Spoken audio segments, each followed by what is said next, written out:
Good evening, Santosh. Fine. Uppkar, namaste. Good evening, good evening.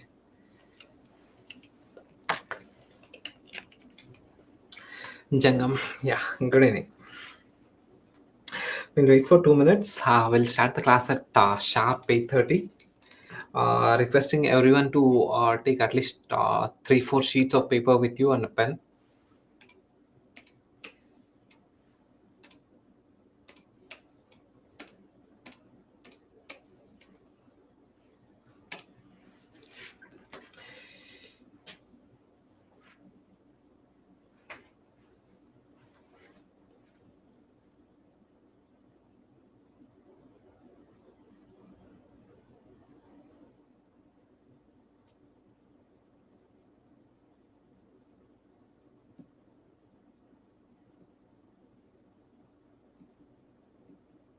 So yeah, everyone, please take a pen. We'll take a pen and paper.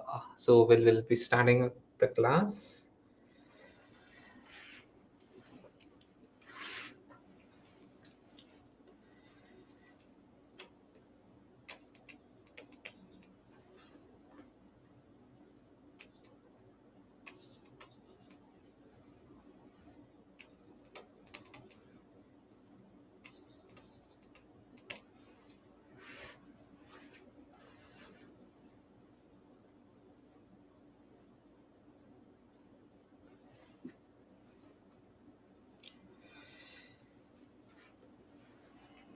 Testing, yeah. Hi, good evening. Yeah, chalo. So it's 8:30 now.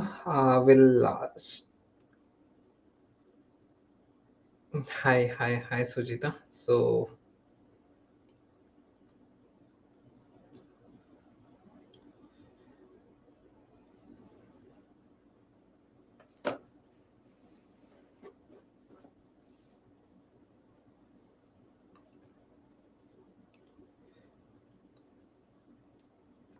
okay, so yeah, guys. So good evening, everyone. Good evening, Saina. Good evening. So we'll be taking up the main answer writing session for the last 1 week. That is current affairs, so based on current affairs. So yeah. So good evening, everyone. So please focus here. So this is a serious business. Mains is quite serious business. Audible? Am I audible? It's clear, right? Audible, done. Okay, so please, everyone focus here. Mains is quite serious business. If you ask me which is the most difficult phase, prelims, mains, or interview, mains is the most difficult thing. So here every mark counts. In fact, even zero point 0.5 mark counts a lot. Okay, so I'll tell you the difference, like what is the importance of each mark in mains.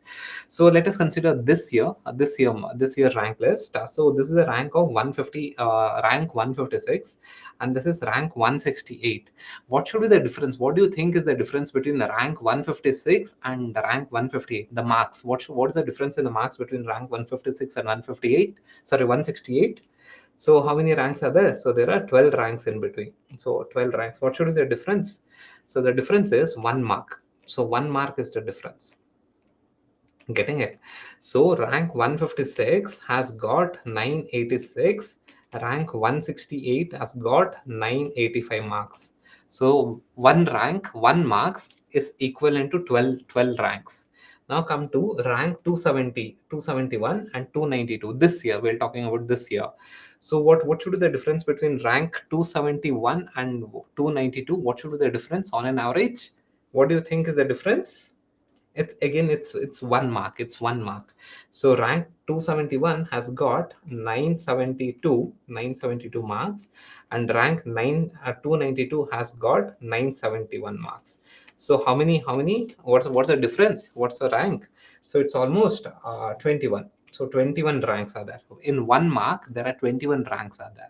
So it shows that mains is very crucial thing, and you have to be very serious in mains preparation. Don't, even there's a slight deviation in your preparation, clearing mains becomes very difficult, because it's a cutthroat examination. Matlab, mains is very difficult. And on an average, guys, on an average around 10,000 people write sometimes it will be 14,000, sometimes it will be 8,000. On an average 10,000 people write mains.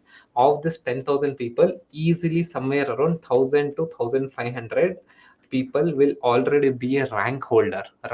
They would have already cleared the exam, they would have already got a rank, and almost 1,000 to 1,500 will be the rank holder. Of this 10,000, around 2,500 will get selected, and majority of them will already be a rank holder. So that's the reason why mains becomes very very crucial. Every mark counts. Clear? So good evening, good evening, good evening. Yeah. So understood. So mains is a serious business. Don't take it very lightly. So whatever you're preparing for mains, it should be from the marks perspective, nothing from the content perspective. Don't. And one more thing, let us make it very very clear that don't don't overlap your content or say the amount of knowledge with respect to marks. There is no direct correlation. Yeah, there is some overlap between the your content and your rank, but there's no direct correlation between the amount of knowledge you have vis-a-vis your rank. Okay, this break this myth. So getting the rank or say getting good marks, everyone please focus here. Getting good marks in your mains has to do with your answer writing skills. No, there's a huge difference between, there's a thick line between knowledge and skills. There's a thick line. So don't think that having good knowledge will lead to good marks in your mains. No, it is not that if you have extraordinary knowledge you will write extraordinary answer. वैसा कुछ नहीं है. It's nothing like that. Even if you have a mediocre knowledge, if you have a good answer writing skills, you can score good marks. And now you know the importance of marks, how crucial mains is. Every mark counts, every mark on an average. For between rank 156 to rank 158, 1 mark. Rank 271 to rank 292, 1 mark. On an average, here there are 21 ranks in between, here there are 12 ranks in between. So for 1 mark there are 12 ranks, here there are 21 ranks. So on an average there is 6 ranks for per mark. If you lose 1 mark in your mains, consider that you are behind by 6 marks, 6 ranks. So the sixth rank will either IAS or non-IAS, your home cadre or some other cadre. So the huge difference. Every mark counts. So whatever you're preparing for your mains, it should be from your marks perspective, nothing to do with your content. Even with mediocre content, you can score good marks. So how do you score good marks? It's all about this answer writing skills. Today, that's what we'll be taking up. So we'll take up the current affairs questions and we'll learn the answer writing skills and how to get good marks in your answer in your mains answers. So and I'm doing this with my personal experience. The attempt which I did not get a rank and the attempt which I got a rank. So using that, I'm telling you. So with personal experience, I'm telling there is no direct correlation with your amount of knowledge vis-a-vis your marks in your mains. So there's a direct correlation between your answer writing skills with your marks. And answer writing skill is different, accumulating content is different. This session will learn answer writing skills by taking current affairs. And don't read this. And the topic which we have selected here, these are the 6 topics, and it is strategically selected. The reason is also from the cost benefit perspective. If you see here, this is a disaster management topic, that is urban floods. Again, the cost benefit is very high. In the sense, in disaster management you don't get any analytical question. The questions are very much direct. You can have ready-made intro, ready-made conclusion, and structures are very much prepared. The same thing, IR questions, you get almost 40-50 marks from IR questions. Again, you can have ready-made intro, conclusion. Similarly, agriculture is one such topic where you can score really good marks because the content is very static, and there's a standard intro, standard conclusion, maps are well known. In the sense, you should know those things. Similarly, again, this is a disaster management, this is environment topic, and this is internal security. Internal security is the highest cost benefit in your GS 1 2 3.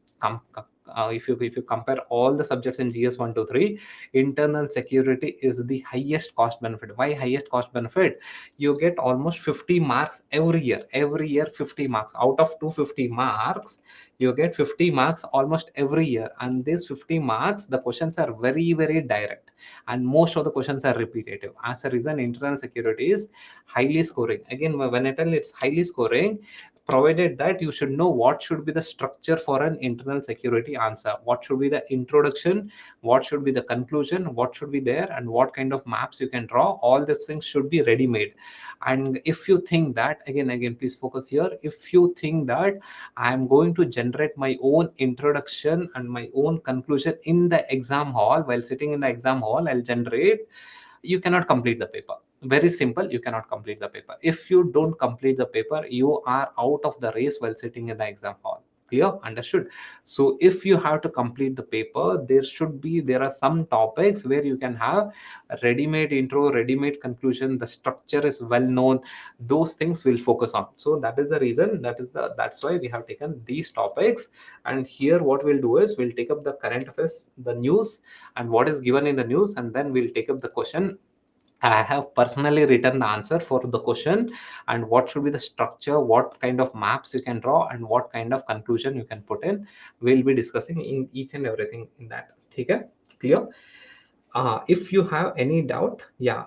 If you have audible, Mitisha, audible, any audible, right? Yeah.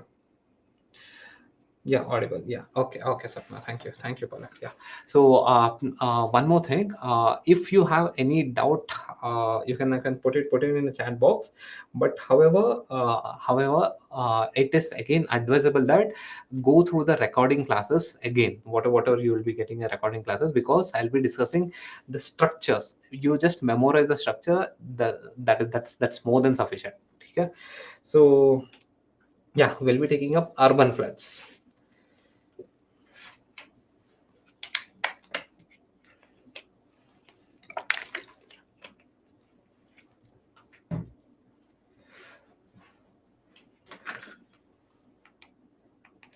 Yeah, sorry. Yeah, so urban floods. So you would have so recently there was one article by Varun Gandhi, that's Honorable MP Varun Gandhi. So it was regarding urban floods. We'll see. See, I'll tell you how the class will go. First, we'll see what is there in the article. The article mainly revolves around urban floods, and then we'll take a one question on urban floods. And apart from the content that is there in the urban floods, we'll be taking some other content also, and we'll be completely focusing on the structure, how to write an introduction for urban floods, how do we structure as urban floods answer, and how do we conclude an urban flood answer. This is what we'll be focusing on, and this will happen for every topic. Clear? So we'll be focusing on urban floods. So urban floods is quite common. I think many of us are from urban area, so you would have seen this urban floods in your city, and it's very common in India. So let us see what is urban flood. So basically, urban flood is nothing but the definition of urban flood. We can simply say that urban flood is nothing but inundation of urban land for a temporary period. That is the meaning of urban flood. Urban flood is inundation of, or say submergence of urban land for a temporary period. The keyword is temporary. So don't think that it is permanent. If gets permanently submerged, then it would become a lake. Clear? Say, for example, let us consider the famous old Rajan Nagar, ORN. Okay, ORN. I think recently it also got flooded in the Delhi floods. So again, that was an urban floods. Old Rajan Nagar, Karol Bagh, any Delhi area. So this is what is urban floods? Inundation of a region for a temporary period. If old Rajan Nagar gets completely permanently submerged under water, then old Rajan Nagar will become a lake. Clear? So what's the urban floods? Submergence of a urban land for a temporary duration. That is the definition of your urban floods. And what is the reason? What is the reason for urban floods? As per the article, so the article says that the main reason for urban floods in India is that unplanned urbanization. The another word or the keyword is haphazard urbanization. What is this haphazard urbanization? See here. So this is one urban area. There's one river that is flowing here. So, and there are houses constructed over here. But what should be the planned nature? If this region would have been planned, this region should have been kept for flood plains. If the river overflows, what will happen? The river water will enter into this region, causing urban floods. So So this region, what has happened here? Here unplanned. So unplanned urbanization has taken place. As a reason, we have the main reason for urban floods in India is that unplanned urbanization. So we start constructing houses along the rivers. So whenever there's any heavy rainfall, what will happen? The river water will flood. The river water will overflow. This will lead to urban floods. The main reason for urban floods is unplanned urbanization, or say haphazard urbanization. And the next reason for urban flood in India is that loss of water bodies. Loss of water bodies is nothing but lake encroachment. See here, take up this picture. So here we have a lake, and there's one apartment they are constructing. So eventually, what will happen? They'll also construct one apartment here. So eventually, they will start encroaching into the lake. If you consider Bangalore, the central bus stand of Bangalore was constructed on a big lake in Bangalore. So earlier it was a lake. The most important bus stand of Bangalore is constructed over a lake. So this is nothing but lake encroachment. So if there's any lake encroachment, what will happen? See, assume that there was one building that was constructed over here. So buildings were constructed here. So what will happen if there's any rainfall? Earlier, the extra rainfall, the extra water was going into the lake. And now this lake has been occupied by some big apartment complex. So what will happen if there's any big apartment complex in the lake? So the extra water will again start flowing into the urban areas. Earlier, the extra water was going into the lake. Now the lake has been occupied by some apartments or some industries. Now where will the extra water will go? The extra water will start flowing in the roads. So as a reason, that will lead to urban floods. And the next one is increased concretization. So what do you mean by increased concretization? So here, see, this is increased concretization. So when there's a concrete, what will happen? The water will not percolate in. See, if this is a concrete area and there is rainfall over here, the water will not percolate into the groundwater. The water will not percolate. As a reason, what will happen? All the water will start flowing over your road, over your road. So as a reason, what will happen? That will lead to urban flooding. Clear? So these are the three main reasons which the article highlights for urban flooding. Whenever there's a concrete, what happens? The rainfall water will not percolate into the ground. So as a reason, what will happen? The water will start flowing over the surface. That will lead to urban floods. Yeah. So these are the three main reasons for urban floods. And the author also gives some solution. What are the solution the author provides, or say the article provides? One is, he tells that the article says that first let us study the urban, that is the landscape. So if we don't study the urban landscape, what will happen? Say there would be some area that would be, yeah, that would be very close to a lake. So if we don't study the urban landscape properly and we haphazardly start constructing apartments or say houses, what will happen? So if there is any area that is very close to the lake, or say very close to the river, that region is bound to get flooded. Doesn't matter how well you construct your apartment, or say how well you construct your house. If you construct any house that is very close to the river, or say very close to the lake, it is bound to get flooded. So the author says that first you have to study the urban landscape properly, and then you have to plan. So what the author says is that how do we manage urban floods? The author says that first have a proper plan. So first you study the urban area, and then you plan it, and then you, based on that, you start construction. That is the first solution the author offers. And the next solution the author offers is that, so he says that we have to revamp all the drainage systems and storm drainages. So that is revamping, that is construction. So we should increase the capacity of storm water drainage. So that is, if when we increase the capacity of drainage system, what will happen? Even if there's any excess rainfall, what will happen? All the water can enter into the drainage system and can easily move out of the city. When the drainage system is not working properly, what will happen? We'll have frequent floods. If the infamous example is, say, your Mumbai. In Mumbai, the drainage system is like very old drainage system. The capacity of Mumbai drainage system is very less. As a reason, we have frequent floods in Mumbai. So the author says that we should have a very revamped drainage system. In the sense, we should again rejuvenate all the drainage system. That is, build a new drainage system, or say increase the capacity of the old drainage system. So this is the next solution the author offers. And the next solution, and the final solution the author offers, is that that is, we have to improve the urban planning. It is not that we'll construct some haphazard urban colonies. So the author says that there should be proper urban planning. Everything, starting from your sewer lines, starting from your drainage system, starting from your lake, excel, everything. The author says that there should be proper urban planning. So the next is urban planning. And the next one, the author says that we should focus on rainwater harvesting. See what happens, rainwater harvesting. Say this is the building, so there is heavy rainfall, and whatever the rainwater harvesting is nothing but collecting the rain and reusing it. That is the rainwater harvesting. So rainwater harvesting, what happens here? This is the building, and this is the rainwater harvesting system, and the water, the rain that falls on this building will get collected in the same building. The water will not enter into the road. There would have been a road here. The water will not enter into the road, thereby avoiding flooding situation. Had there not been a rainwater harvesting system here, what will happen to the water? All this water will enter into the road. If the all the water enters into the road, again we'll have flooding. The author says that we need to promote rainwater harvesting system. When we promote rainwater harvesting system, what happens? If there's a rain over this building, the rain, whatever the rain that was that was collected in this building, will get stored in the same building. It will not go into the road. So as a reason, the roads will not get flooded, or say the urban landscape will not get flooded. So the next solution is rainwater harvesting. And the next one solution, what the author says that look for the local solution stories, and try to emulate the same stories across India. So if there's any famous local solutions that got generated, use the same example and try to emulate it. Say for example, the author gives the example of Bangalore itself. So in Bangalore, what had happened? So there was one IT techie. Oh, okay, that is so this person, what he did was, he, along with his friends and his colleagues, what they did, they rejuvenated the lake.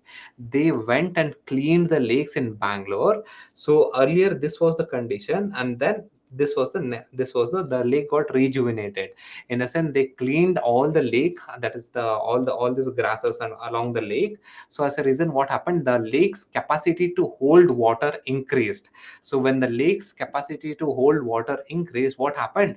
The flooding situation came down. So when the lake's capacity to hold water increased, the flooding situation came down. Who did this? This was not done by some municipality or say government. This was done by a private individual. He was an IT sector employee, so he did it. So the author says that we need to emulate these kind of examples across India, so that this also can be a solution in tackling urban floods. So these are the solutions which the author provides. Clear till here? Any doubt? Audible till here? Any doubt? Okay, fine. Yeah, good, Ria. Okay. Now the serious business starts. Please, everyone, focus here. Your voice, is it not clear? Why so issues with the audio?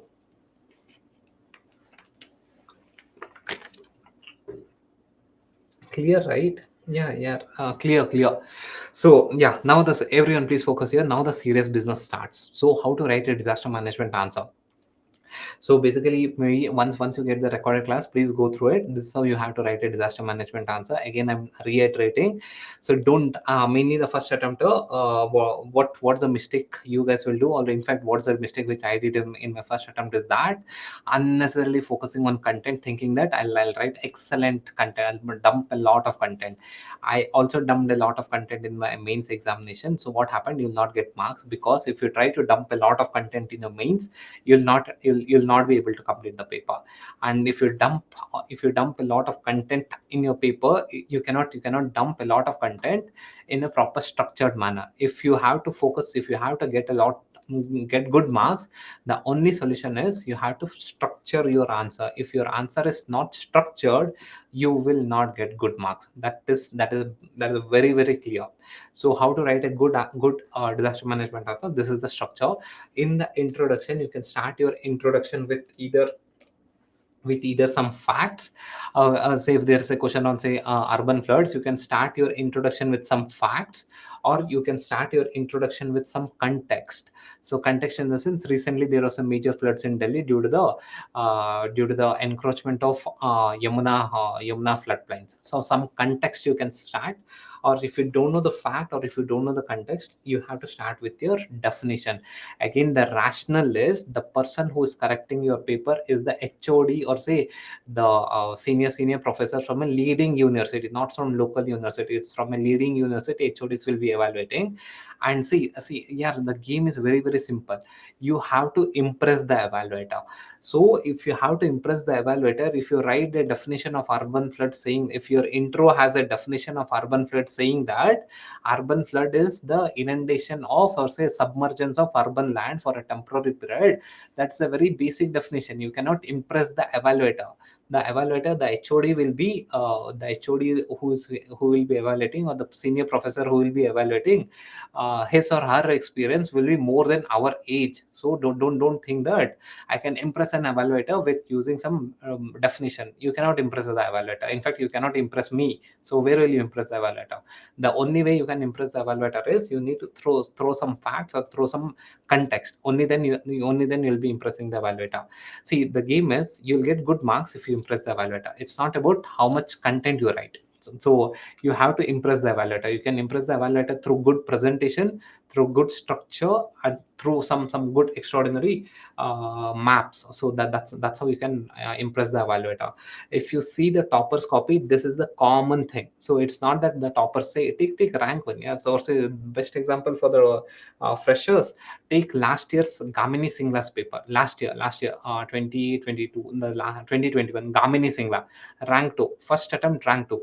If you see her paper, every answer, the answer which she has written is very very generic, but however her introduction, her conclusion is very good. That's what basically it shows that she has prepared ready-made intro, ready-made conclusion. Take this year, Lagima Tiwari, rank 18. So see her notes. Matlab, if you see her notes, in her notes she has written common introduction, common conclusion. It shows that there is ready-made introduction, ready-made conclusion has to be prepared. If you have to clear, if you have to get a rank, ready-made intro, ready-made conclusion should be prepared for most of the subject. If you think that I'm going to generate my own answer, नहीं हो पाएगा. So you cannot complete the paper. So personal experience, and so everyone will feel the same. So disaster management, this is the structure. Introduction, you got to start with the fact, or you got to start with the context. If you don't know fact or context, you have to start with the definition. Next, in the body part, so in body, so you should maintain a good structure and map. It's kind of mandatory in disaster management answer. So see, what you do, write one disaster management answer without a map, and send it to this. I think you have this thing, no, Target IAS or IAS Live. Some link is there, right, where you can upload your answers, and they will evaluate it. So send it to that answer. Send it to that link without drawing a map in the disaster management answer. And after one day, don't even change any alpha, not even a single alphabet. Don't change anything in that answer. Just add one map and send it to this Target IAS or IAS Live, whatever it is. So you will see the difference in the marks. There's an addition of at least minimum of 0.5, maximum of 1 mark. So you can easily get 0.5 to 1 marks by just drawing one map, and 1 mark is equivalent to almost 6 ranks. Okay? So drawing a map is very very important, becomes crucial in your disaster management answer.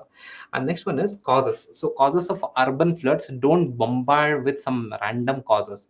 You have to structure the cause. What is the causes of urban floods? Don't bombard with content. Just say that natural causes, anthropogenic causes. And similarly, what's the impact of urban floods? What is the impact of urban floods? Don't bombard with some points. Again, here structure it.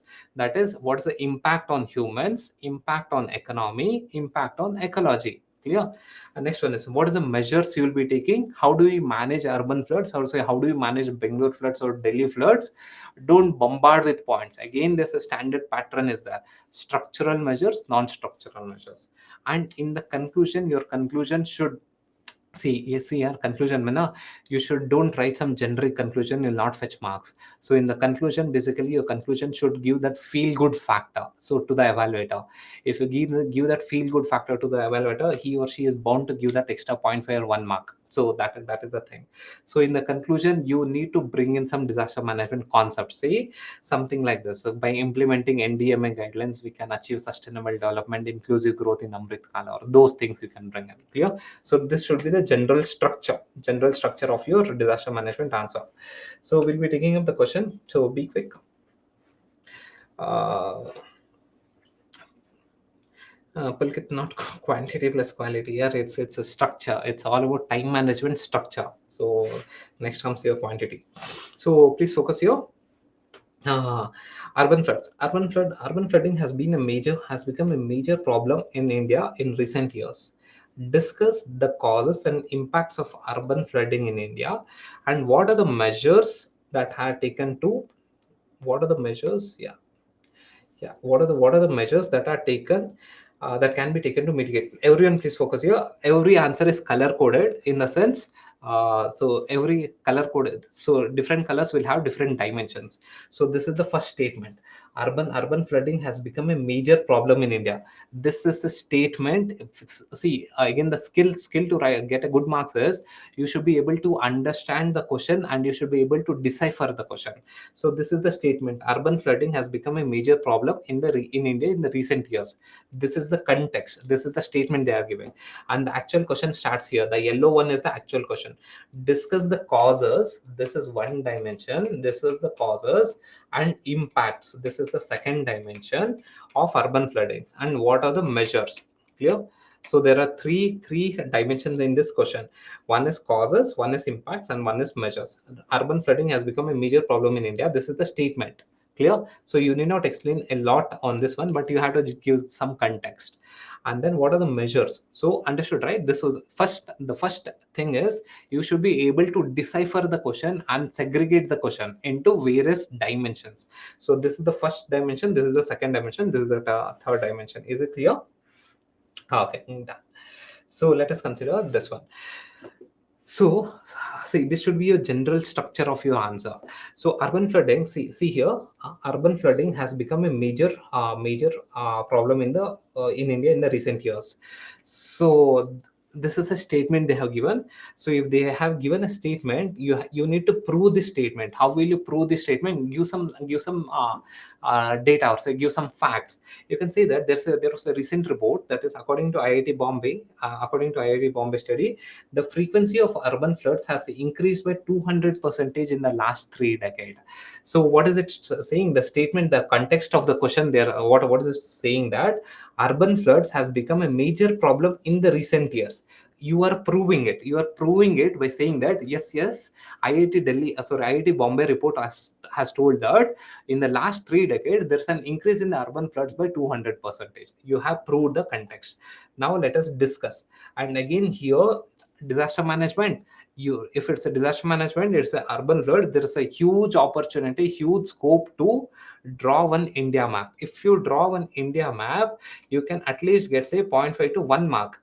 And in order to draw this India map, it will not take more than 20 seconds easily. If you practice properly, in 20 seconds you can convert your 20 seconds into 1 mark. In 20 seconds, how many words can you write? 3 words or 4 words or maximum 5 words.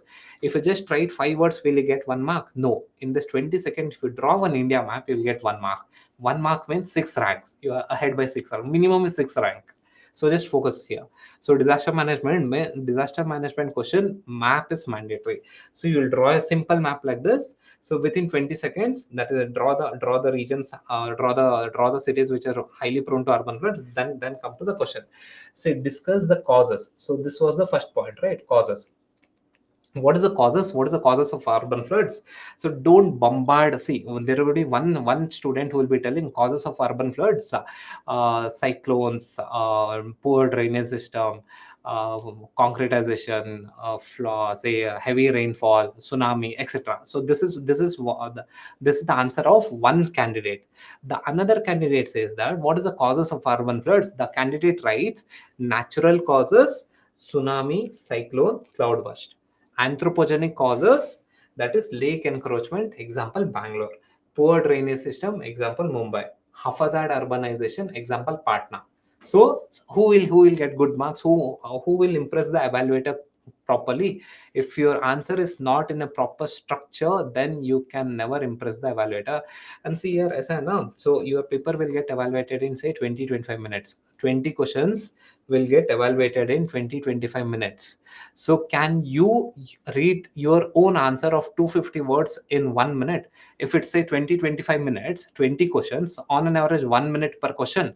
So can you yourself, your own answer, can you read yourself by 20 in 1 minute, 250 word answer? No, it's not possible. So no one will read your answer in detail. So basically, if your answer is in proper structured manner, you'll evaluator will read it, or say properly read it, go through it. If your answer is not in a proper structured manner, ठीक है, you'll get the generic mark. So if you get the generic mark, no matter how many attempts you give, you cannot get a rank. If you have to get a rank, the game is structure. Your answer should be in a proper structure. Every subject has a standard structure. Say for example, in disaster management, say natural causes, anthropogenic causes. This is how you have to write. Yeah. And yeah, I will be going a bit fast. It is advisable to go through the recorded class, because I have to take 6 different topics and I just have 1.5 hours. So yeah, impact of urban floods. Again, what is the, see here, now we have seen the causes of urban floods, so this is taken care. Now we have to see the impact of urban floods. What is the impact of urban floods? Please everyone focus here. So don't bombard the impacts of urban floods. So it will lead to loss of life, it will impact the transportation system, it will impact the say drainage system. Matlab, don't do like that. Matlab, don't bombard your points in a haphazard way. You'll not get marks. There's again here, this is standard structure. Impact of earthquake, impact of floods, impact of heat waves, any disaster, impact of xyz disaster. The standard structure is on human, what is the impact of floods. So what is the impact of urban floods on human? So it will lead to loss of life. Again, it will lead to loss of livelihood. Again, it will lead to psychological trauma of the survivor. So these are the impacts on human. Now let us consider what is the impact on economy. What is the impact of urban floods on economy? That is damages to critical infrastructure. So again, the keyword is critical infrastructure. Don't write normal infrastructure. Basically, critical infrastructure. It damages the critical infrastructure. Example, roads. Again, it will impact the energy security. What do you mean by energy security? Basically, availability of your electricity. So if there is any floods in Bangalore, I will not get electricity. Again, it impacts on electricity. Next one is disruption of trade and commerce. If Bangalore or Delhi gets flooded, so what will happen to the trade and commerce? So your lorries or your vehicles cannot move. The trade and commerce will come down. So this is impact on economy. Clear? So structure. The name of the game in mains is structure. If your answer is not properly structured, if your answer is not in a proper presentation, you will not get marks. Again, now we have seen the causes. So causes and impacts is done. So now let us consider this one. What are the measures that can be taken? What are the measures that can be taken for a disaster, for managing urban floods? Again, don't bombard with points over here. So we have to clean the drainage, we have to strengthen the municipality, we have to train the public, we have to create awareness. No, don't bombard it. Again, for a disaster management answer, measures for managing urban floods, measures for managing earthquake, measures for managing heat waves, or any disaster. So the measures for managing any disaster, the standard pattern is structural measures and non-structural measures. If you see any government of India document on disaster management, this is how it is structured. Any United Nations document on disaster management, this is how it is structured. So structural measures, what do you mean by structural measures? The measures which I can touch and feel and see. Say for example, drainage system is a measure which I can, drainage system I can touch and see. I can count the drain length of the drainage system, I can count. So any measures which are physical in nature, that is called as structural measures. So in urban floods, what are the structural measures? So drainage system, construction of drainage system, rainfall harvesting, rainwater harvesting system, and again urban forestry. So when there is any drainage, how do you manage Bangalore floods? So how do you manage Delhi floods? I need to construct drainage, I need to have rainwater harvesting, I need to have urban forestry. So all these measures are your structural measures. Clear? Now come to non-structural measures. Non-structural measure in the sense, the measures which you cannot count, the measures which you cannot physically touch and see. So that is called as non-structural measures. Say for example, urban planning. Can you tell that 1 kg of urban planning, or say 1 liter of urban planning, you cannot count, you cannot weigh it. So those kind of measures are your non-structural measures. How do I manage Bangalore floods? There should be good urban planning. Urban planning is a non-structural measures. I cannot weigh it, I cannot count it. So this is urban planning. Next, governance reforms in local bodies. That is strengthening of municipalities. That is giving more funds, or say training the municipalities, or say training the Delhi municipalities. So that is the next one. And finally, training the municipalities, training the public awareness. So these are your non-structural measures. How do I manage also mitigation measures of urban floods? Divide into structural measures, non-structural measures. Only then, yeah, this should be your answer.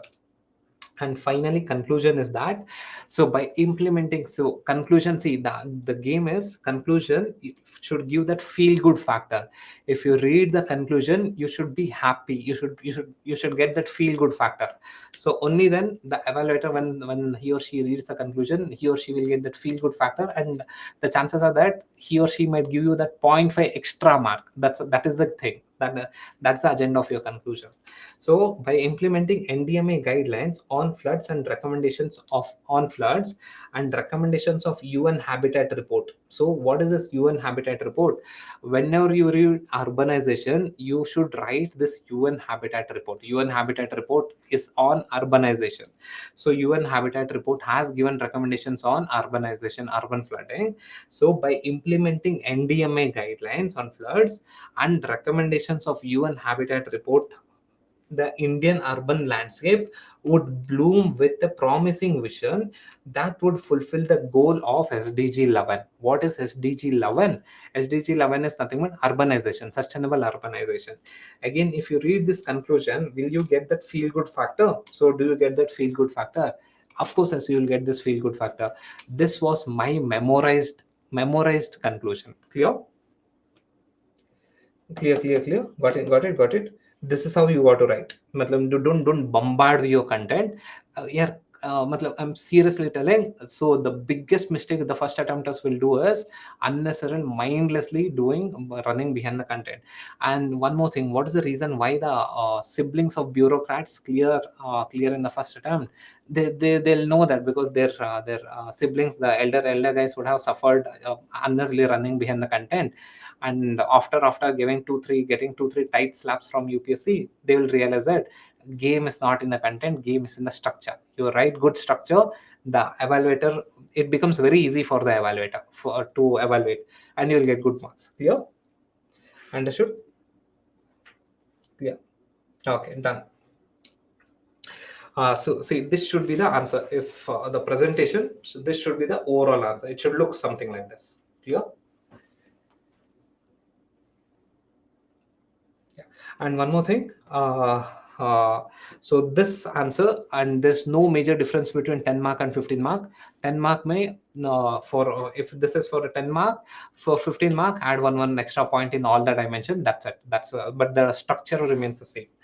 Now let us take the next topic, that is ASEAN challenge. So guys, please be prepared. I will take the class I'll extend the class by 15 minutes, or else, is it okay? Is it okay? Because that's running back of my mind. So I'm not able to focus on the class properly. I will take the class extra 15 minutes. Clear? Okay, done. Yeah. So ASEAN challenges. So what is this ASEAN challenge? So recently there was a news article in the Hindu.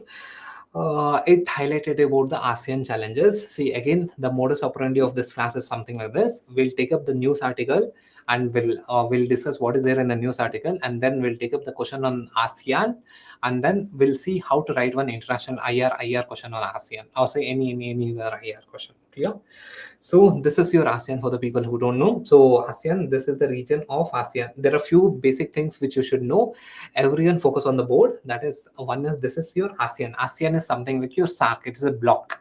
It's a regional block, regional grouping. So this ASEAN has 10 countries. So ASEAN has 10 countries, Southeast Asian countries. These 10 countries have come together, formed one regional group. So that is called as ASEAN. So this is your ASEAN. And one more thing. Now everyone focus on the board. So there's something called as Indo-Pacific. Indo-Pacific. Yeah, Indo-Pacific.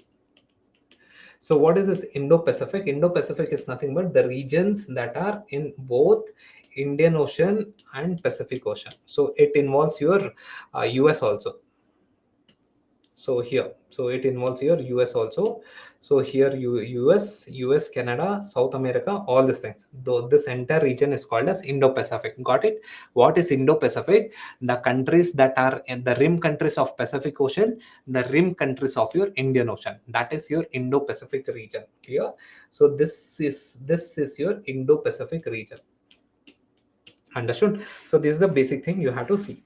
So this is your ASEAN. Yeah, now let us see. So the context. Okay, so recently there was one that is 56th finance foreign ministers meeting of ASEAN. So this under this context, the author has given some write up on ASEAN. So the author says that ASEAN is now going through some challenges. So what are the challenges that ASEAN is going through? The author has highlighted. We'll see what are the challenges the author has highlighted, and we have also added some new challenges which the author hasn't mentioned, but however those are also the challenges. So what are the challenges that the author has mentioned? So the author says that ASEAN as a group is now facing the challenges from the impact of COVID pandemic. Because of this COVID pandemic, the economy has come down. The economic activities in ASEAN countries has come down. This is the first challenge. That is nothing but the economic slowdown. And the next challenge is Ukraine war. Because of again Ukraine war, ASEAN is a country where the export is very high. ASEAN exports a lot of components. So because of Ukraine war, ASEAN countries are not able to export components. So again, that is again leading to economic slowdown. And the next one is climate change. And if you see this ASEAN country, so many of them are island countries. So what is happening? So because of climate change, the sea levels are increasing.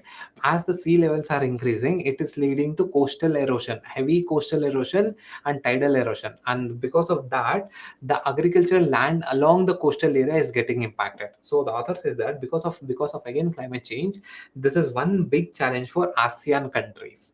And the next challenge is Cold War. That is similar to a Cold War type between your US and China. So see here, this is your ASEAN country, this is your China, and we have USA here. This is USA. So there is a Cold War between China and, not exactly the Cold War. There's a kind of Cold War between USA and China. So both now the world is almost kind of a bipolar. China wants to dominate the world, but US is not allowing. So this is a kind of tussle between US and China. So between US and China tussle, so these ASEAN countries have got stuck. So ASEAN has a good trade with China. At the same time, ASEAN has a good trade links with USA. So for ASEAN, assume that I'm ASEAN, I'm close with China. I'm also close with USA. Now these two guys are fighting. So I'm stuck in between. So again, this is a challenge. So this is one thing, that is a Cold War type confrontation between US and China. As a reason, ASEAN is not able to select either should I support USA or either should I support China. So that is one thing. And next one is internal differences among the ASEAN countries regarding Myanmar issue. We all know that Myanmar is facing with Rohingya refugee crisis. See here Myanmar. So Myanmar is facing with Rohingya refugee crisis. So in this ASEAN group, there are some countries that are okay with Myanmar's the autocratic government, but there are some countries that are opposing the autocratic government of Myanmar, that is the military government of Myanmar. Again, so there is no proper coordination among ASEAN countries dealing in order to deal with Rohingya crisis. So this is one thing, that is internal differences within the ASEAN group. Within this 10 countries, there are internal differences regarding Myanmar issues, that is the Rohingya crisis. And the next one is China is close with, see, this is your South China Sea. So everyone please focus here. This is your South China Sea. So this is your South China Sea. So this is your Philippines. Yeah, this is the classic example, Philippines. So basically Philippines, this is your South China Sea. Let's see, South China Sea. So Philippines is claiming some territory in South China Sea, but China is also claiming that territory in South China Sea. So as a reason, China and Philippines are not going together. But however, Myanmar and China are very close. Myanmar and China are very close. So as a reason, what is happening? Again, there is an internal differences regarding China. So these are the challenges that are, that ASEAN is facing now. Clear? I hope this is clear. So these are some of the challenges that ASEAN is facing. So next one is, so let us understand, there's another topic called as ASEAN outlook on Indo-Pacific. ASEAN outlook on Indo-Pacific. So basically, so it is this, see, in international relationship, it is not that these challenges have emerged in the last 1 month or 2 months. So this challenges has emerged since last 1 decade. So these challenges have been continuing in the last 1 decade. So in 2019, what ASEAN did was, ASEAN rolled out something called as ASEAN Outlook on Indo-Pacific, AOIP. ASEAN Outlook on Indo-Pacific. So what is this agenda of ASEAN Outlook on Indo-Pacific? So this is kind of a broad policy. It is kind of a policy on how ASEAN should deal with Indo-Pacific. AOIP, again see here, AOIP is nothing but a broad policy. It is a broad policy on how ASEAN countries should deal with Indo-Pacific. How ASEAN countries should deal with Indo-Pacific. It's a broad policy, and that was rolled out in 2019. So what is there in this AOIP? So basically, under this AOIP, that is ASEAN Outlook on Indo-Pacific. So they say that is ASEAN countries have to focus on maritime cooperation along with ASEAN countries. That is maritime cooperation. Next one is connectivity. Develop connectivity with Indo-Pacific. Next one is UN Sustainable Development Goals. In we that is have good trade and economic partnership with the Indo-Pacific in order to achieve UN Sustainable SDG goals. And next one is there should be proper economic cooperation with the Indo-Pacific partners. So these are the four main areas of cooperation under this policy, that is AOIP, is ASEAN Outlook on Indo-Pacific. Despite this policy launching in 2019, we still have these many challenges. These many challenges are still persisting in ASEAN. In 2019, ASEAN rolled out a policy called as ASEAN Outlook on Indo-Pacific. That is how ASEAN countries, that is how these 10 countries have to deal with the Indo-Pacific. So the cooperation was, one is maritime cooperation, next one is connectivity, and the next one is focusing on SDG goals, and finally economic cooperation. So now let us consider. So this is any clear? Any doubt? Any doubt? Any doubt? All clear. Good, Shreya. Yeah. So now let us consider what is India's role on ASEAN. So see, what is India's role in ASEAN? So so recently even the Action Affairs Minister also commented what should be the India's role on ASEAN. If you see here, there is a convergence of ASEAN has this AOIP. What is AOIP? AOIP is nothing but ASEAN Outlook on Indo-Pacific. That is how ASEAN countries should deal with Indo-Pacific countries. Similarly, India also has something called as India's Indo-Pacific Ocean Initiative. Similarly, how ASEAN has AOIP, even we India also have this Indo-Pacific Ocean initiatives. So Indo-Pacific Ocean initiative is nothing but how India should deal with the Indo-Pacific region. So if you see this, both of them kind of similarly overlaps. So this is one thing. There's a convergence between ASEAN's approach with Indo-Pacific. There's at the same time there's a convergence of India's approach with Indo-Pacific. That is, there's a convergence. ASEAN has some concept to deal with Indo-Pacific. India also has some policy to deal with Indo-Pacific region. So both of them overlaps. That is a convergence. And the next one is the external affairs minister told that we have very good capacity to deal with cyber finance and maritime cooperation, or say maritime security. That is, India and ASEAN can have a good cooperation in terms of cyber security, in terms of your finance, that is economic transaction, and in terms of your maritime security. So these are the dimensions through which India can deal with ASEAN. So these are India's role in ASEAN. Clear? Any doubt till here? Yeah. So this was there in the article. Clear? Okay, fine. Now let us consider how to write an international relation answer. See here, international relation answer is one of the highly scoring answers. So question number 9, 10, question 19, 20. GS2 may question 9, 10, 19, 20 is usually your IR questions. See, again in your paper, you please say one biggest mistake. What usually the first attempters do is that they don't read the syllabus, or they don't memorize the syllabus.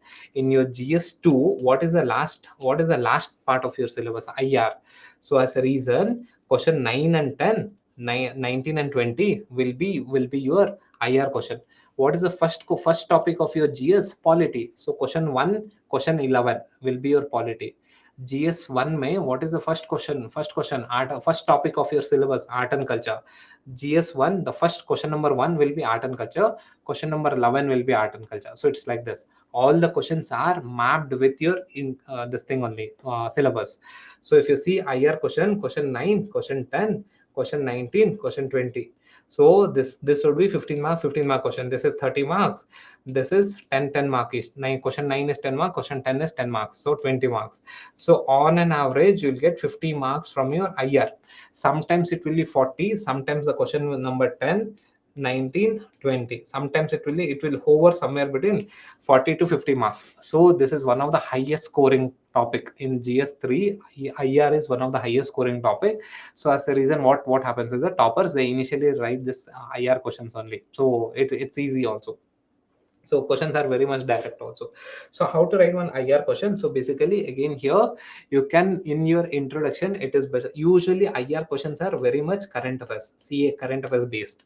So here the best way to write IR question is link it with the context. So use the context. So since the IR questions are mainly current affairs, so link it with the context. Okay, provide the context. Your intro should have a context. Say the question is on, say, assume that so the question is on, say, some G20. So the context, you can say that under India's presidency, India's presidency, G20 is performing so and so. So you're giving a context. So it is better to start with the context, or it is better to start with some book. Say Jaishankar's books, External Affairs Minister Jaishankar's book. Okay, that is the India's Way, or the old former NSA.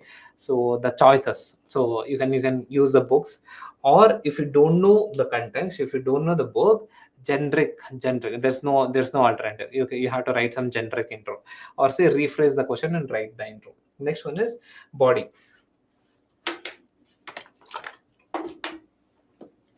In IR questions, you need to flaunt IR jargons, that is international relations jargons, that is geopolitics, geoeconomics, geostrategic. So these are kind of jargons which you need to flaunt. Energy security, diaspora, defense, say dehyphenization policy. So these are some of the IR, international relation jargons. You have to flaunt it in your main, that is body part. And in the conclusion, there are the fancy quotes are there. 21st century should be the Asian century, or say book. So you can say that book, say even the India Way book written by Jaishankar also highlights the same. So something like that. Or say maintaining regional balance, or say Vishwa Guru. So by following this regional approach, India can become a Vishwa Guru of 21st century, something like this. So the conclusion should be very flowery. Very flowery, it should give that feel good factor. So now let us consider the question. Discuss the challenges faced by the association, faced by ASEAN. Discuss the challenges faced by ASEAN faced by ASEAN. Discuss the challenge. Again, this is a challenge. This is first part. Discuss the challenge faced by ASEAN in maintaining unity and centrality amidst a geopolitical tension, and also examine India's role in strengthening ASEAN's position and promoting cooperation in Indo-Pacific. So there are two dimensions of the answer. So there are two dimensions in this question. So discuss the challenge. This is first topic. That is, and next one is examine India's role. Clear? So there are, you should be able to decipher the question into various subparts. In the first subpart, you have to highlight about the challenges. In the second subpart, you have to examine the India's role in strengthening ASEAN's position. Clear? So now let us consider. Please focus here. The question is discuss. So discuss the challenges of ASEAN in maintaining unity and centrality amidst the geopolitical tension in Indo-Pacific region. So the question is on ASEAN. So again, the standard intro would be that ASEAN is a strategic bloc in the development and security of Indo-Pacific region. However, it is facing with certain challenges. Again, if the question had been SARC or say any other bloc, you could use the same thing. A SARC is a strategic bloc in the development of the region. Clear? So the introduction remains more or less the same. This is what is called as memorized intro. So if there's any region bloc, EU, European Union is a strategic bloc in the global economic development. So something like this. So this is again a keyword. It's a strategic bloc. ASEAN is a strategic bloc in the development and security of Indo-Pacific region. Why have we taken Indo-Pacific region? Because the question is asking Indo-Pacific region. That is the reason. Or else we would have told that ASEAN is a strategic bloc in the development and security of the Asian region or something like that. Clear? However, it is facing with certain challenges. So again, this is a world map, and this map you can draw it in 20 seconds. If you practice properly, you can draw it in a 20 seconds. So it is possible in 20 seconds or say maximum 30 seconds. If you're not able to draw, then you are not a serious candidate, guys. Matlab the people who get rank, they draw it. I can draw it. I can draw it. I can draw this map in 20 seconds. Clear?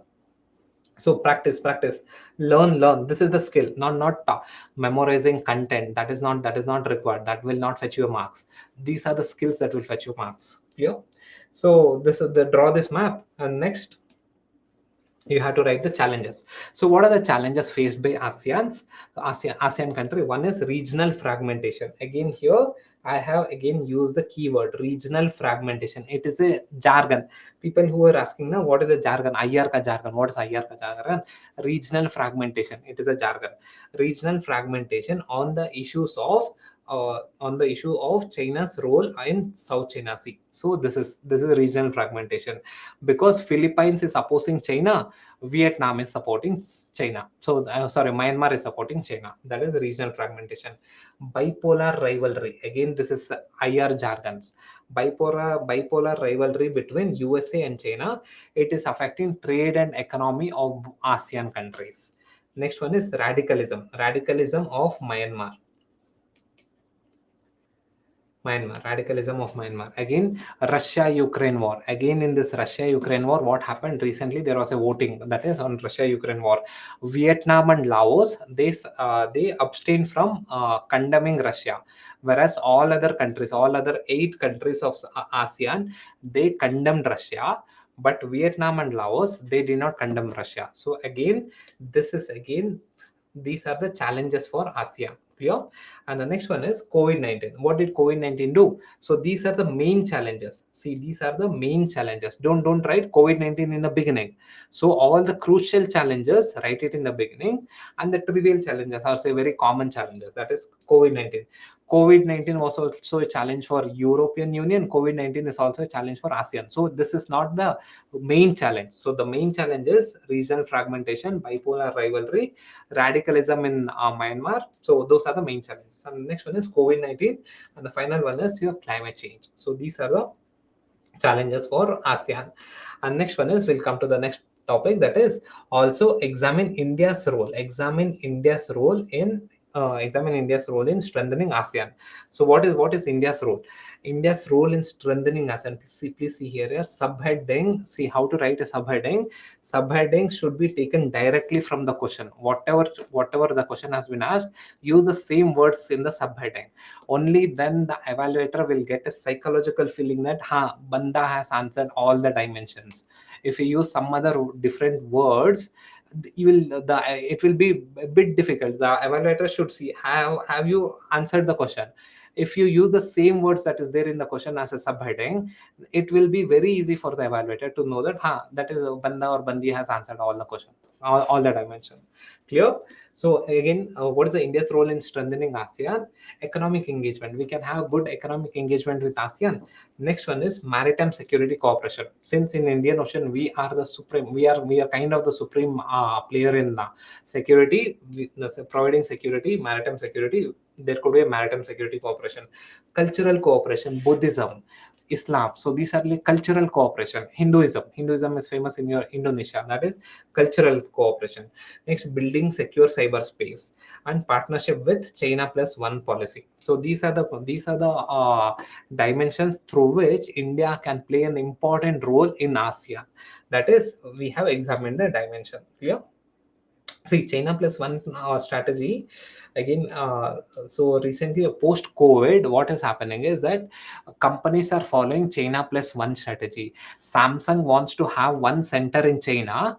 Along with one chain center in China, they also wants to have one more center, because in China the political system is not stable. So as a result, Apple wants to have one center, one say manufacturing center in China. Along with China, they want to have some other center. So that is called a China plus one strategy. So policy. Clear? Krupa, matlab, no time to literally you will not have time to elaborate the points. So highlight the point, that should be more than sufficient. Conclusion. Conclusion is regular Indo ASEAN summit would play constructive role in strengthening ASEAN bloc and bilateral ties with India. Further India's active policy is a win-win condition, and this step will make 21st century as a Asian century. So again, this is, as I told earlier, there are some ready-made conclusions you should prepare for IR. Flaunt the same conclusion. Clear? So this should be a conclusion. Yeah. Understood. Yeah. Okay. Done. We'll see if you have to write an answer. This how your answer should look like. Clear? Okay, done. Focus on the structure. That's what is needed.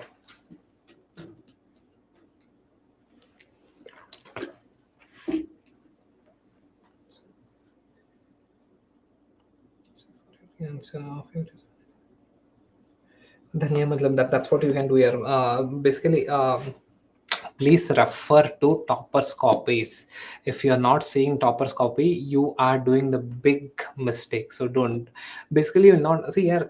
It's simple.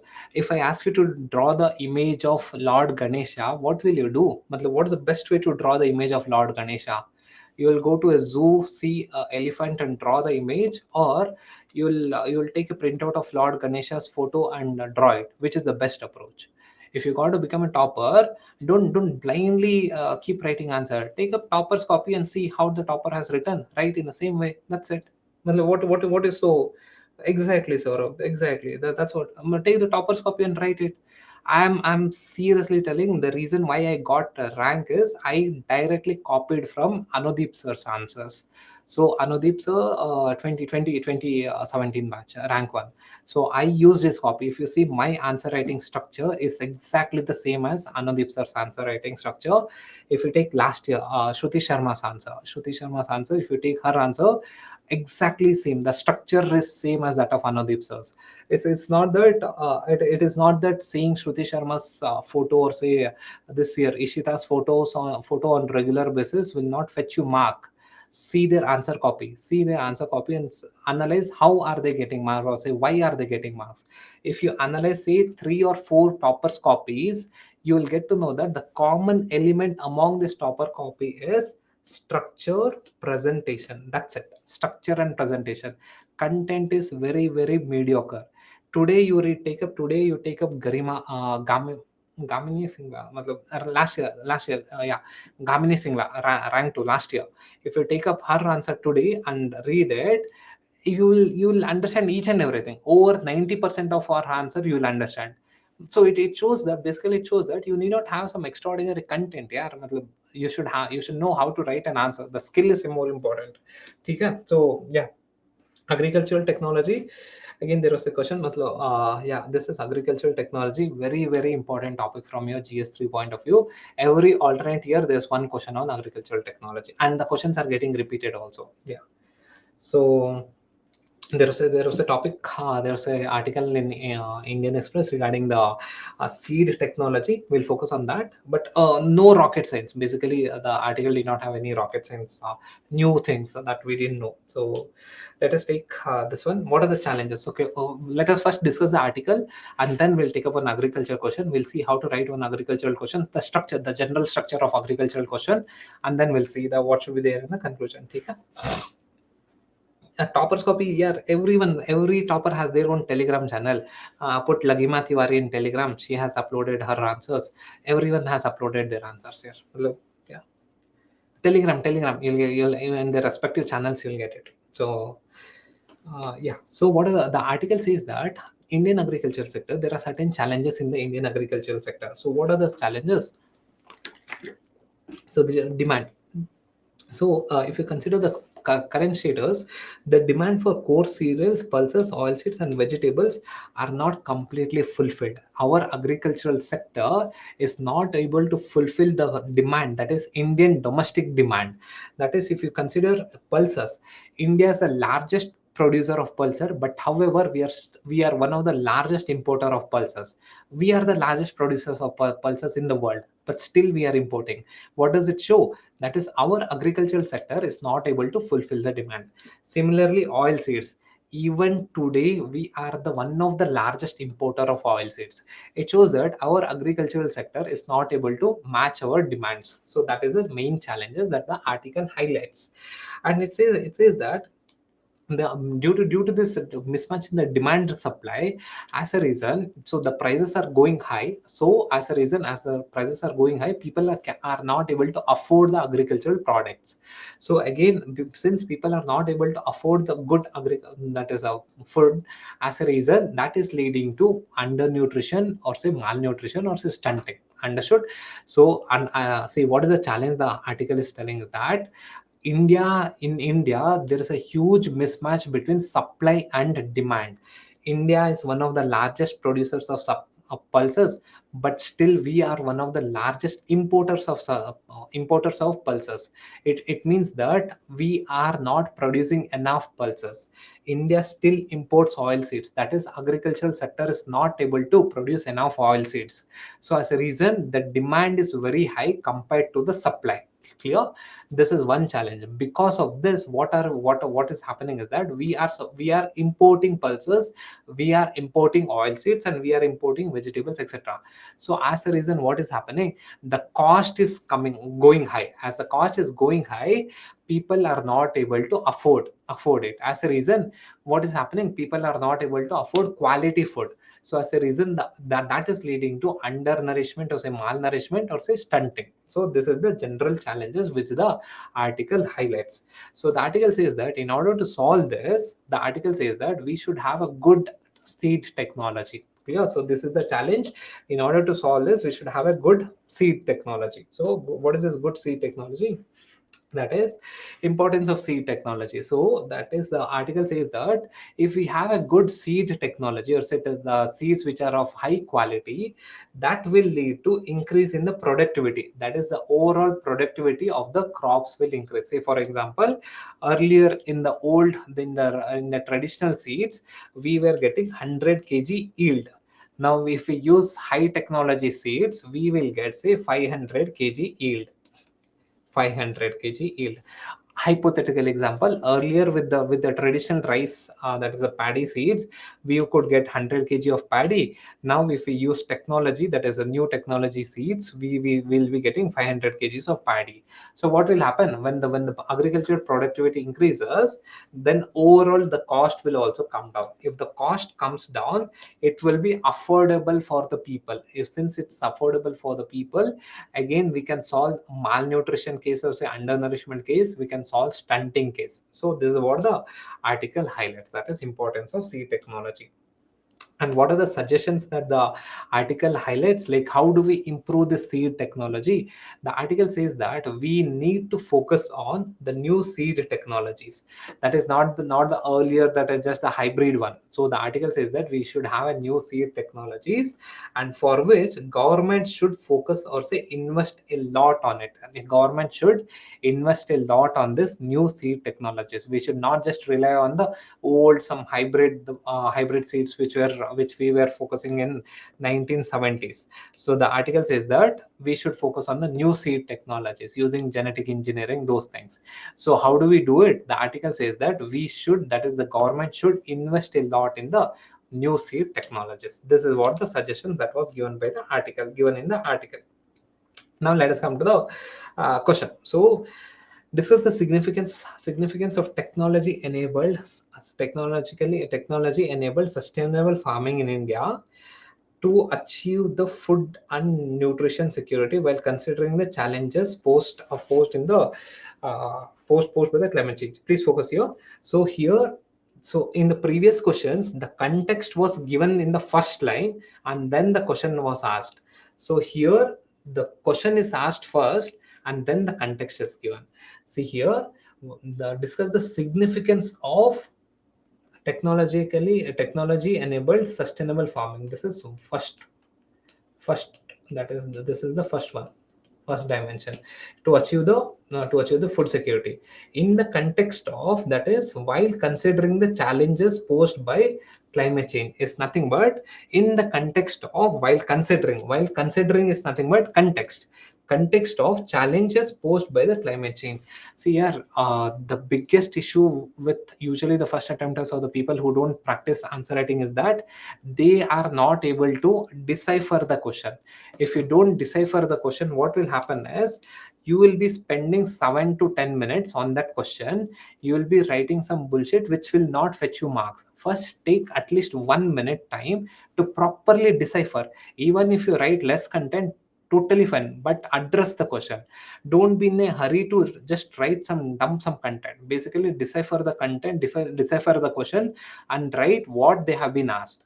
So here, this is the context, that is, while considering the challenges posed by the climate change. This is the context.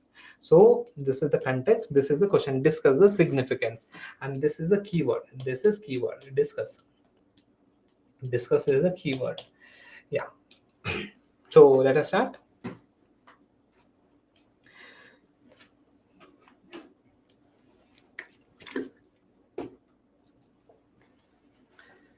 So yeah, okay. Discuss the significance of technology-enabled sustainable farming in India to achieve food and nutrition security while considering the challenges posed by climate change.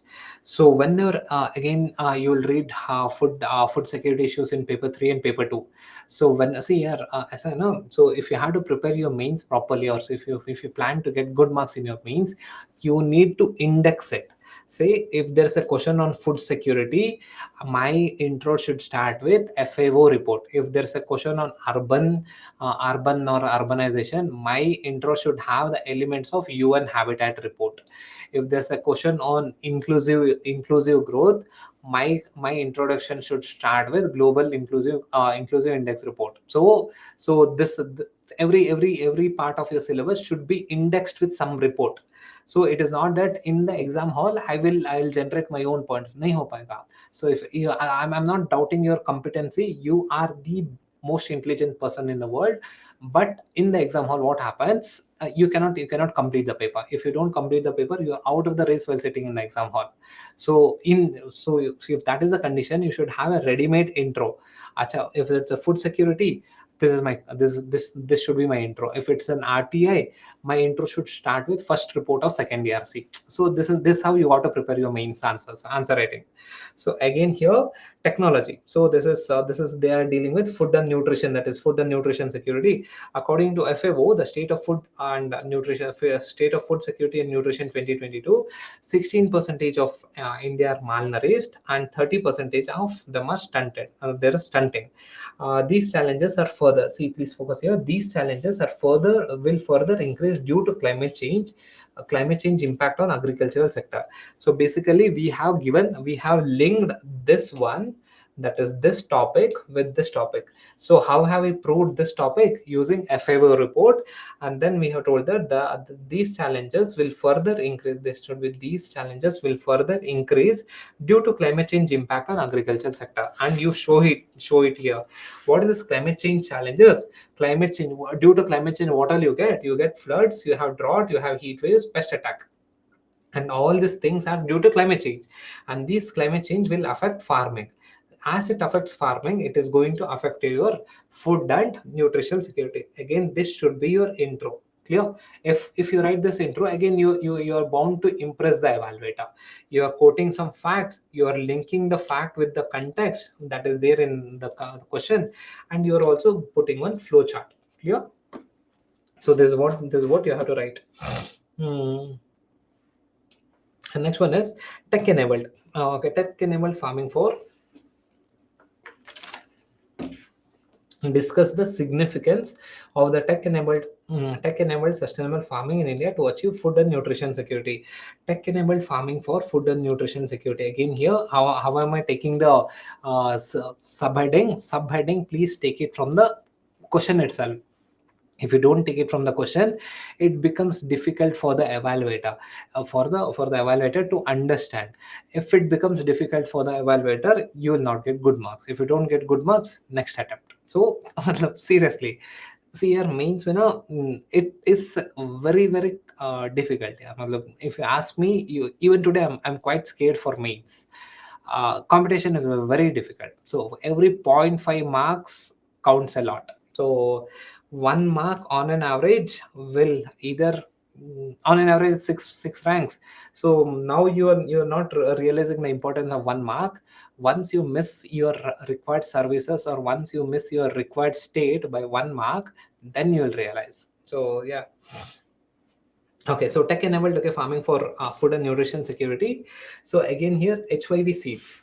So the question is telling how tech enabled farming will lead to food security. That is, will lead to food security. One is using of high yielding variety seeds. That is something called HYV seeds. When we use HYV seeds, what will happen? The productivity increases. Earlier, the price would be say 100 kg per acre.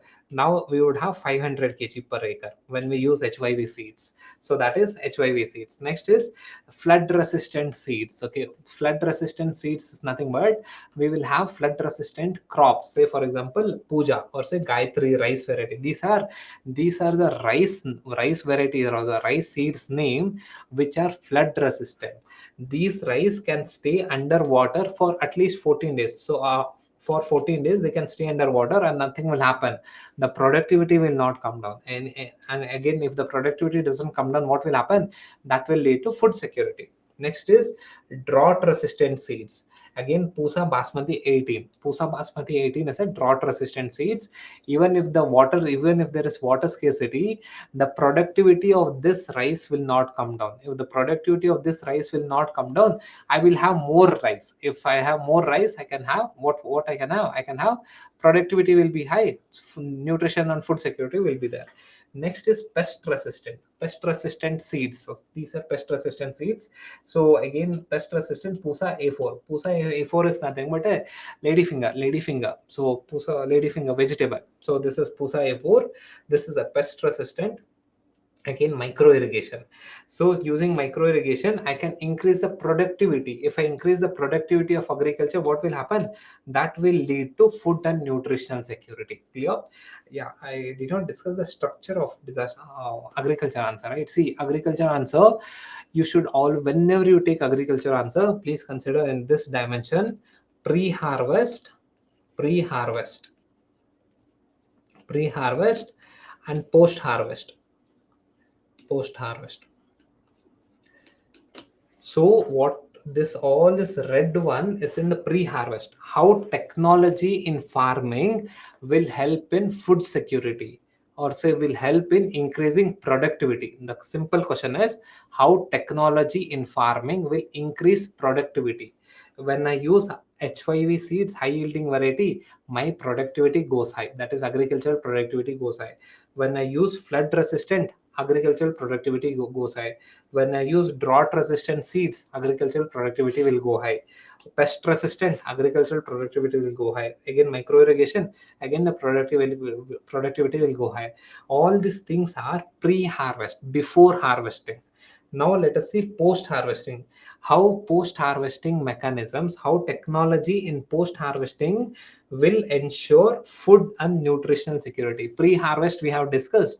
Now we'll move to the post harvesting, that is cold storage.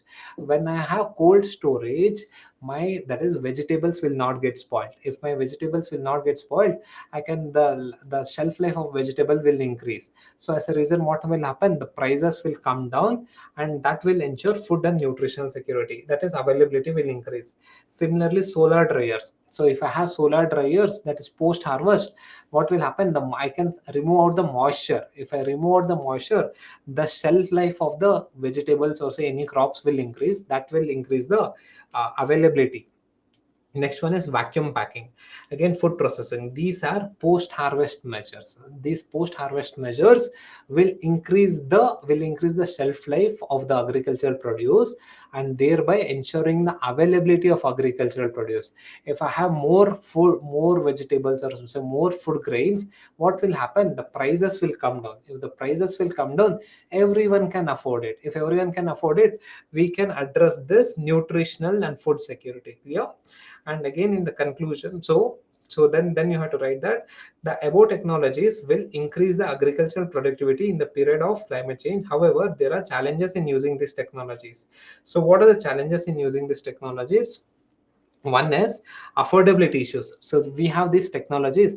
The question is discuss, not listing, enlisting. It is discuss. You have to discuss in every dimension. So what are the challenges in using these technologies? One is affordability. So I cannot say poor farmers cannot use micro irrigation because it's a costly affair. Next is lack of availability. That technology in itself is not available in many rural areas. They cannot use it. And next we have high maintenance. If we use this all these new technologies, high maintenance. So as a result, it's challenge. It's a huge challenge for using it. Awareness is not there regarding the challenges. In the conclusion, you can say that government should proactively support the farmers in adopting new technologies which will enhance farming productivity and ensure food and nutrition securities, thereby enhancing Kuposhan Mukt Bharat. Clear? So this should be your conclusion. Understood? Dhanya, way to correct all the example. Yeah, nowadays we have ChatGPT. Put it in ChatGPT, we get all the examples. Or say Bard. Clear? Yeah. So this should be your overall answer. It should look something like this.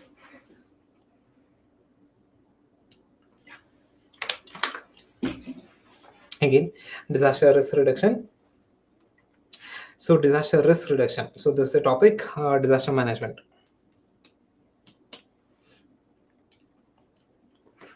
So recently there was a big step which India has taken when under India's presidency. So what is this disaster risk reduction? Yeah, what is BARD? Google it, man. Matlab, please, if again, let me be very very clear. If you are not using BARD, if you are not using ChatGPT, you're not in the competition. Matlab, seriously, you're not in the competition. Nowadays the game is not about content, collecting content, or say generating points will be generated by Bard and ChatGPT. Now the actual means the game is how well I structure the answer, how well I present the answer. So the game is not about collecting the content. Put the question in Bard will give you the answer. That is not the answer, that is not the headache at all. Put the question, put mains question in your chat gpt, it will give a better answer. So the game is not about collecting content. The game is about structure. Learn the structure, learn how to present it. That's what is required.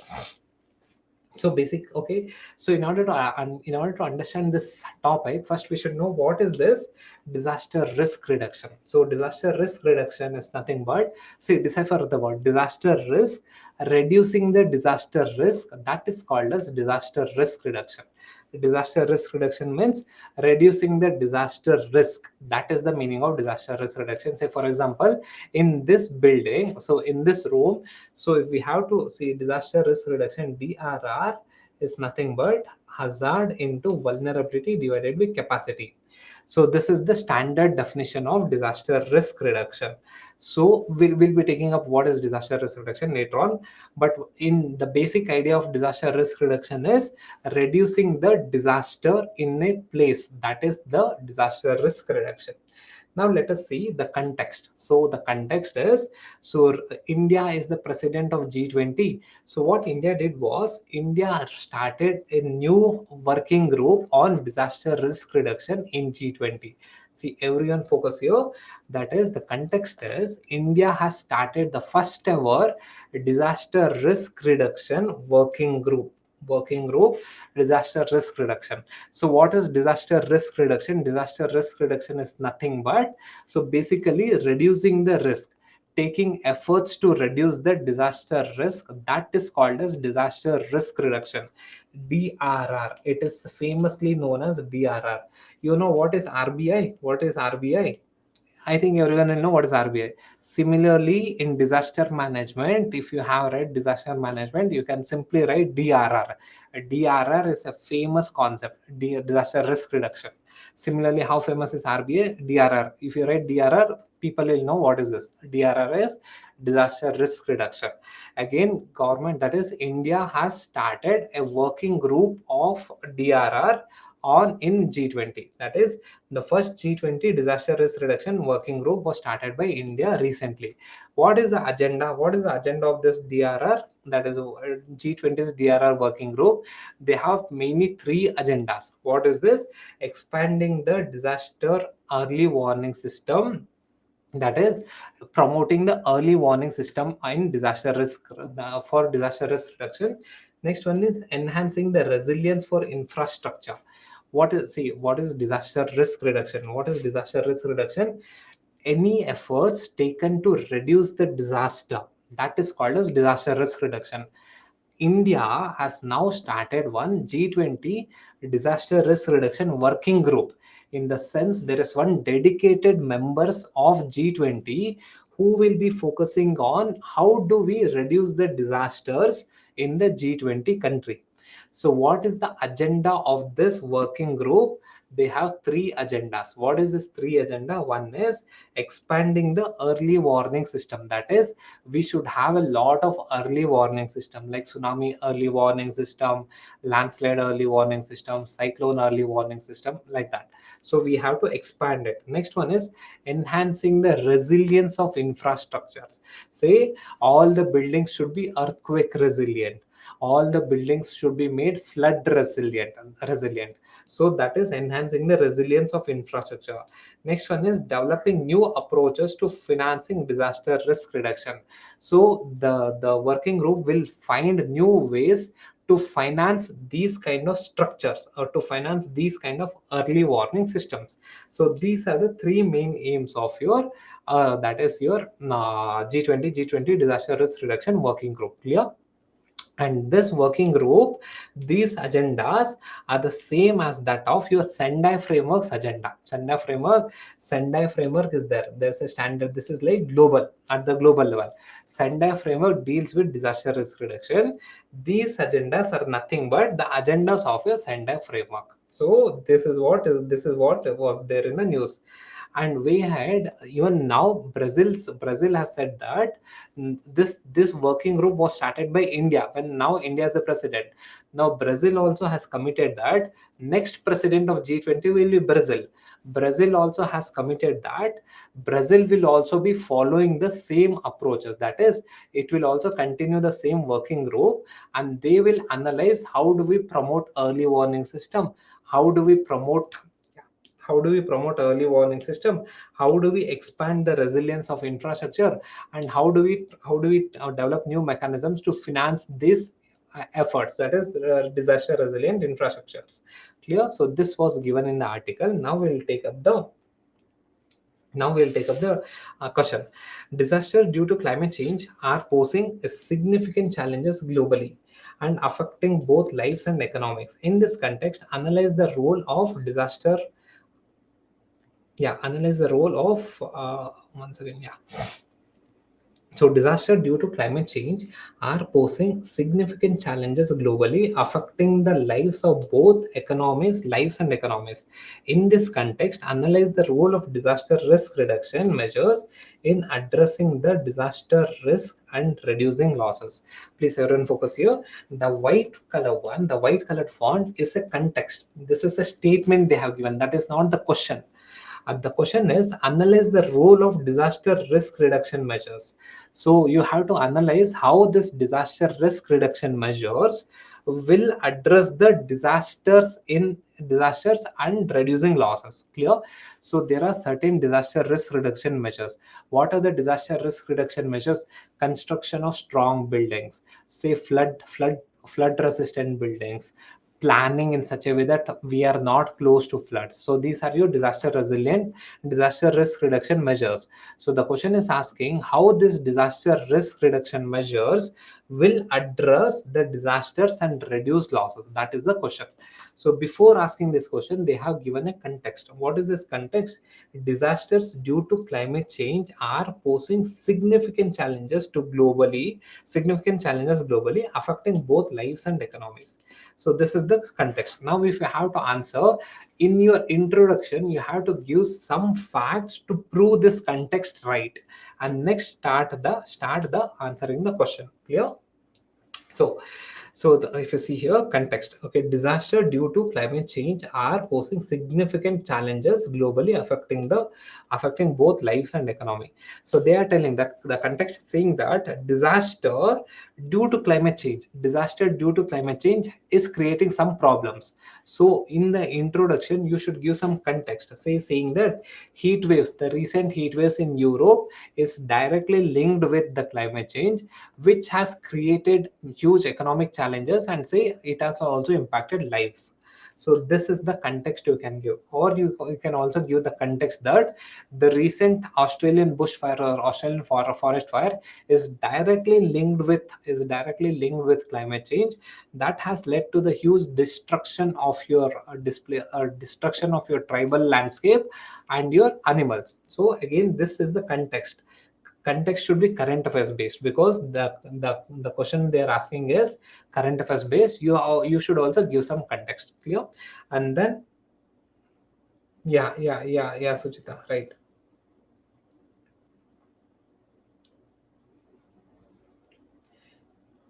What? Okay, fine. So then you have to write about what is this disaster risk reduction. See, disaster risk reduction, it is a keyword. It's a big concept, but however, I'll summarize it. So, but however, go through it later on. Disaster risk reduction is a big technical word. So in disaster risk reduction, it's a keyword. So there are three things that are happening in disaster risk reduction. One is we are reducing the hazard, that is hazard reduction, vulnerability reduction, and capacity development. There are three things that are happening in disaster risk reduction.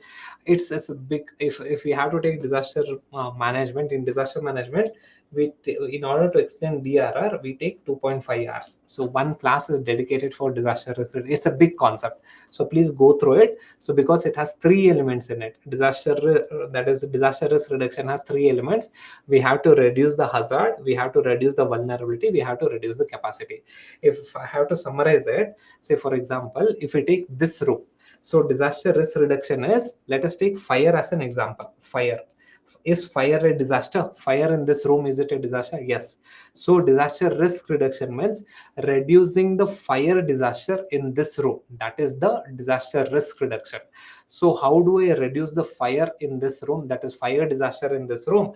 I will reduce the hazard itself. I will reduce the fire hazard. I will use good quality wire. I will not allow cigarette lighters or any lighters to enter into this room. That is one thing. Vulnerability reduction is nothing but the people in this room. What I'll do is I will train them. So I will train the people so that their vulnerability, they are not vulnerable. They will know how to run away if there is a fire. That is vulnerability reduction. Capacity development is nothing but I will install the fire sensors in this room. So when I do these three things, that is called as disaster risk reduction. Yeah, in simple words. Yeah. Okay, so we'll see how the role of disaster risk reduction in addressing the disaster risk. That is role of DRR. You can use the word DRR. It is a famous word. It's not that you have to elaborate disaster risk reduction. Role of DRR in addressing disaster risk. What do we do in DRR? We'll have early warning system. We will train the people. Again, we'll create public awareness. Again, disaster resilient infrastructure. Say earthquake resilient infrastructure, flood resilient infrastructure will be constructing. If I construct those things, what am I doing? I am reducing the disaster risk. If I use a lot of fire sensors in this build in this room, what will happen? I am reducing the disaster risk. Again, streamlining the disaster response. Streamlining the disaster response in the sense, if there is a fire in the building, how should we evacuate? Whom should I call? Everything should be properly planned. That is called as streamlining disaster response. In case of a disaster, how do I respond? So that is the meaning of streamlining of disaster response. Through this mechanism, that is role of DRR in addressing disaster risk, these are the measures. But however, there are challenges. See guys, again the question is analyze the role. It is not list, it is it is not. If they had asked list the roles of disaster risk reduction, you could have just list. But the question is on analyze. You have to analyze. Again, analyze the challenges. What are the challenges? One is budgetary allocation. In order to install fire sensors, I'm not getting budget. That is poor budgetary allocation. Again, global cooperation. In order to have cutting edge technology of fire sensors, your western countries are not giving me technologies. Again, lack of global cooperations.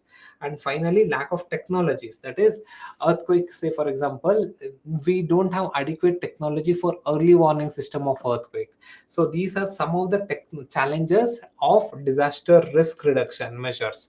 So even the disaster risk reduction measures is not appropriate. There are some challenges. This you highlight, and then in the conclusion, you can say that see there is something called a Sender framework. Sender framework is on disaster risk reduction. Sender framework is on disaster risk reduction.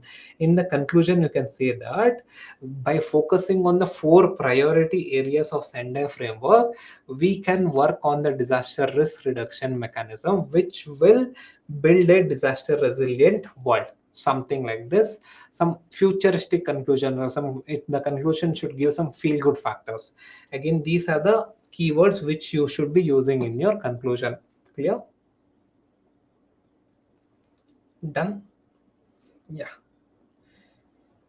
Okay, next one is circular economy. Here, it is advisable to go back and go through this lecture once again. Only then you will be able to analyze or say assess how things needs to be written. If you don't write it in a proper structure, you'll not get. It is difficult to get a rank.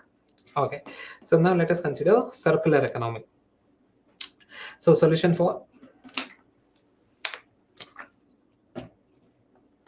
So solution. Okay. So circular economy. The article was written by the secretary to Government of India. That is Ministry of Environment. The secretary had written this article. One more thing. I think many of you are in the early 20s.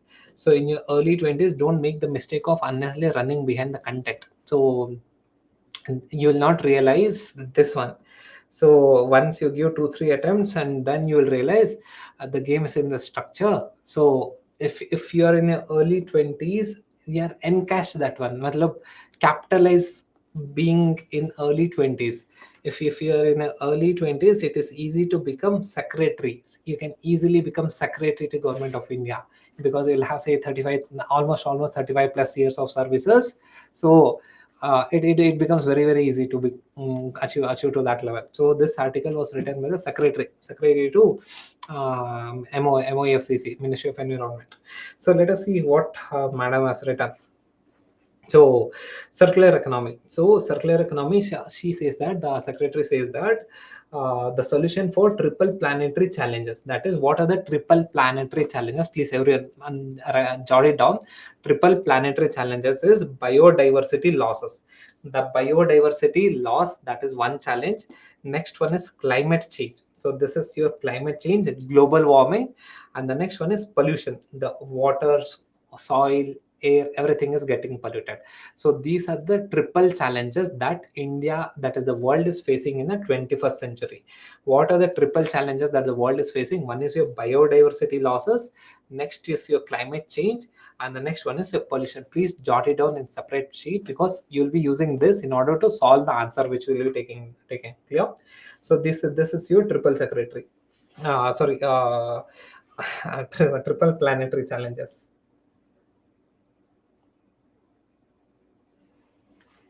So this is the article written by the secretary. So let us see.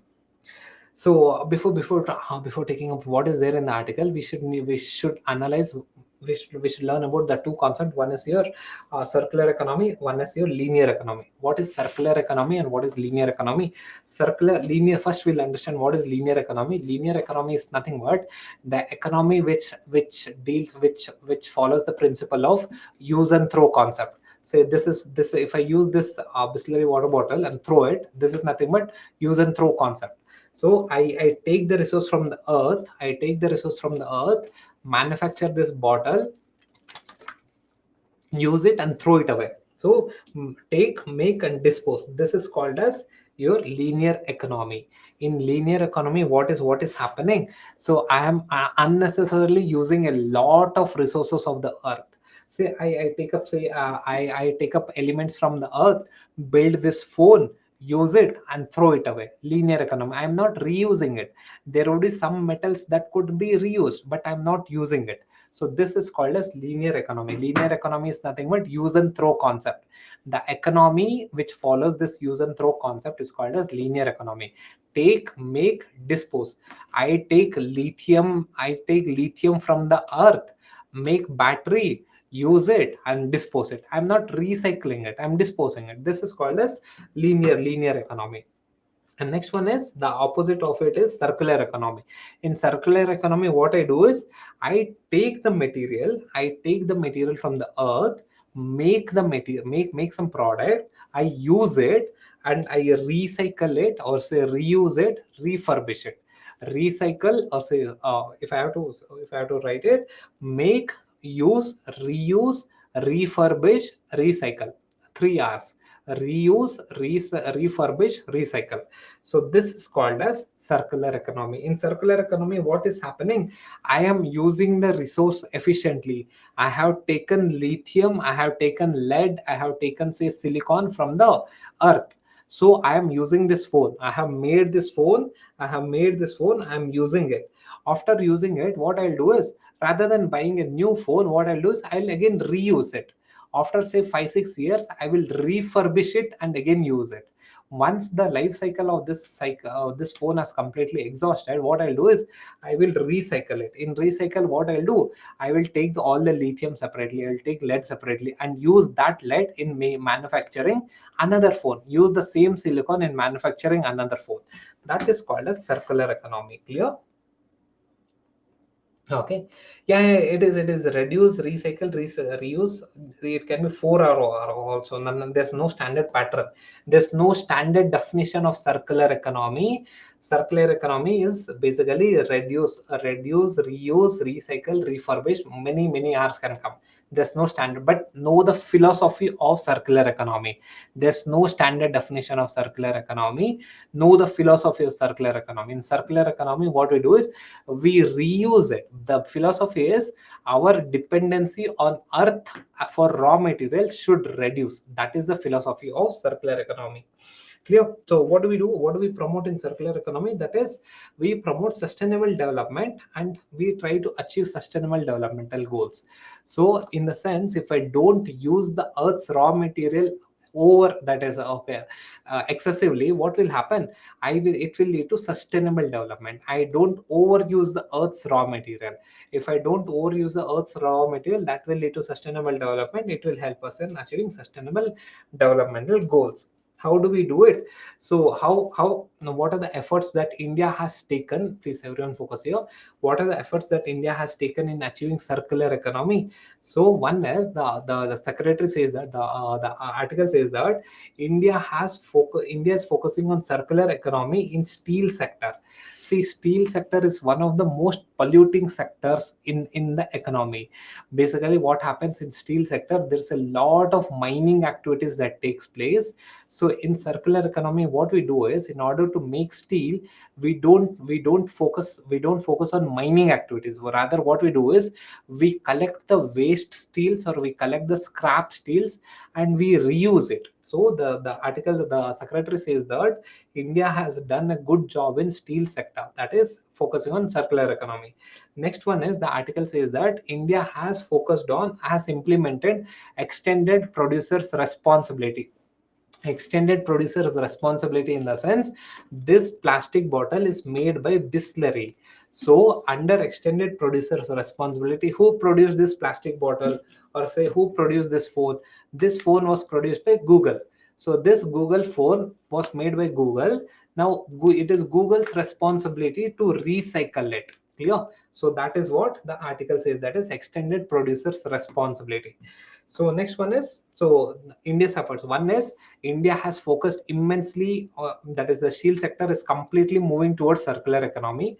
Next one is, India has launched this extended producer's responsibility, where the producer has to recycle it.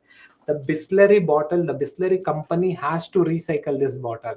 So what will happen? It is not that the Bisleri bottle will keep extracting a lot of mineral, a lot of raw materials from the earth to make bottles. No, Bisler, now that we have extended producer responsibility, it is the duty of Google, it is the duty of Samsung, or it is the duty of Apple to recycle their phone. Now this is the next point. And finally, the article says that we are moving towards circular bioeconomy. What is this circular bioeconomy? You would have seen this kitchen waste, we would have seen this agricultural waste. So the article says that India is moving towards circular bioeconomy. That is, all this bio waste are getting converted into energy. Bio waste, that is circular bioeconomy. We are moving towards circular bioeconomy. The article focuses, addresses the three dimension. One is that the secretary says that in India, the steel sector is moving towards circular economy. Next one is, India has rolled out extended producers responsibility. As a reason, India will move towards circular economy, because now that we have circular extended producer responsibility, if it is a Samsung phone, it is a duty of Samsung to recycle it. I cannot simply throw it away. So that is one, that is next thing. And the article says that we are moving towards bioeconomy. That is the circular bioeconomy. That is, all your bio wastes are getting converted into energy, that is, are getting recycled. It is not that we are just dumping it, we are recycling it. So this is your circular bioeconomy. And the basically the secretary says that circular economy is the best way to achieve sustainable development goals. And now that India is the president of G20, and we are focusing a lot on circular economy, and we are pushing towards circular economy. This is what the article says. Clear? Any doubt till here? Clear. Okay, fine, Shreya. Now we'll focus on the question. Everyone, please focus here. Discuss the significance of resource efficiency and circular economy strategies in achieving sustainable developmental goals and addressing the triple planetary challenges. Everyone focus here. That is the question. It's very simple question. It is, discuss is the keyword. If it is discuss, you have to write in multiple dimension. Discuss the significance of resource efficiency and circular economy. You just need to tell that what is the importance or the significance of circular economy in addressing the triple planetary challenge. I will decipher the question. Basically, the question is very simple. You need to discuss what is the importance of circular economy in addressing triple planetary challenges. Clear? Very simple. what is the importance of circular economy concept in addressing triple planetary challenges? That is the question. That is if we decipher. So if you have to write an answer, see, the question is very simple. The question is asking what is the importance of circular economy in addressing triple planetary challenges. So first what you have to do, this is the context, in to address the triple planetary challenge. So in the introduction you have to write this one, that is in the 21st century our planet is facing three major challenges, figure 1. So this is figure 1. These are the triple planetary challenges.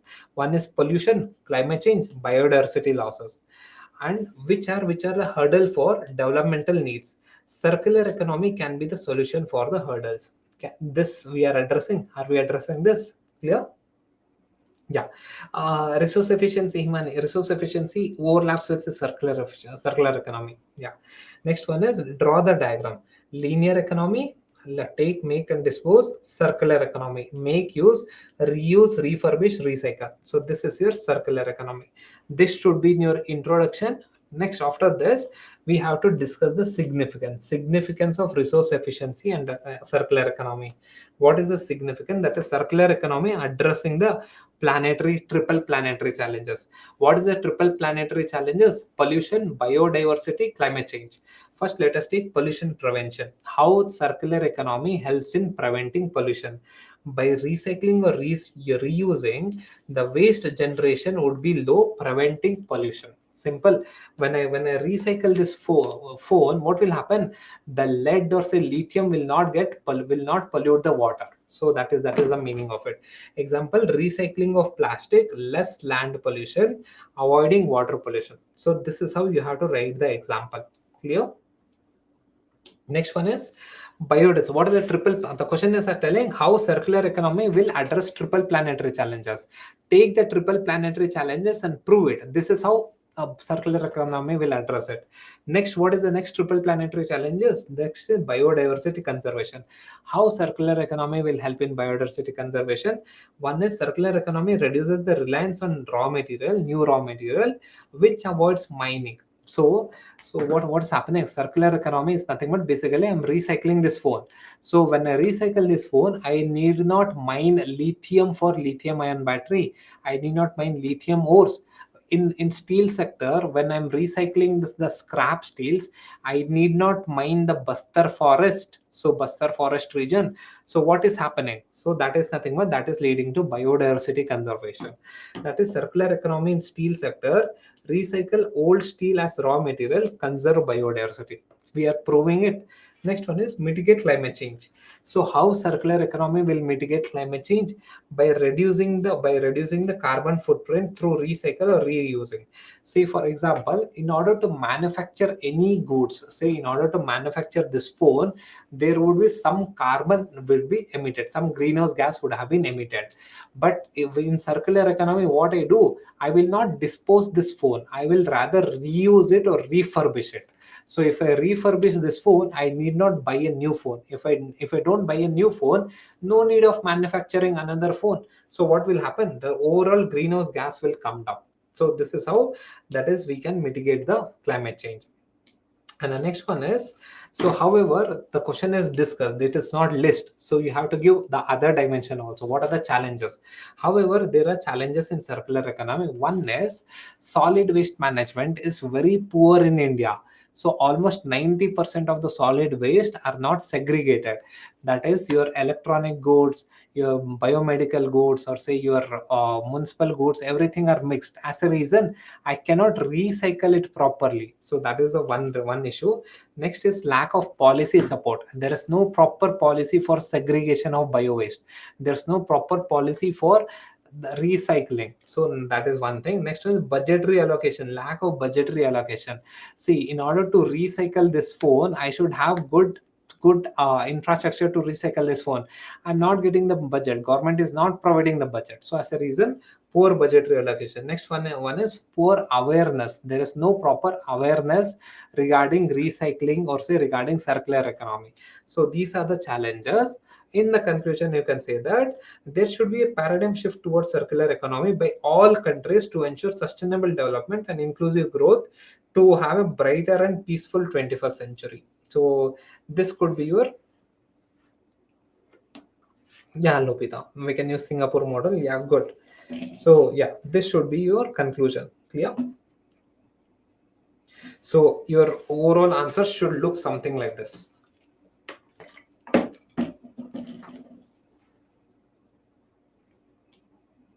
Yeah, finally we'll take a here, please bear with me 10-15 minutes, please bear. But again, internal security is very crucial topic, highest cost benefit in your entire gs 1 to 3, because the questions are very direct. There's a standard structure. I'll be discussing the standard structure also, so we'll be taking up this. So narcotics. Yeah, so narcotics smuggling. It's see, the reason why I took this topic is that I'll tell you, the see here, everything has a rational. There is no some important news over here. The reason of why I took this narcotics smuggling is that internal security is like super important topic. Cost benefit is very high. I just wanted to teach you how to write one internal security answer. That's the reason. So there's no big news. So the big news, the news is, the news article says that, so recently there was one Pakistani guy who came with some drugs and he was shot dead by BSF. That is the news. That's it. There's no big news at all. So this is the news. That's it. So, but now let us see how to write one answer. That is drug, that is narcotic smuggling is very important in your, from your mains perspective. So that's the reason I have taken this topic. Now let us understand. See, the news article is very simple. So there was one Pakistani guy who came from Pakistan and he smuggled some narcotics, that is drugs. So he was shot dead by BSF. That is the news. So now let us understand this narcotics. So narcotics, that is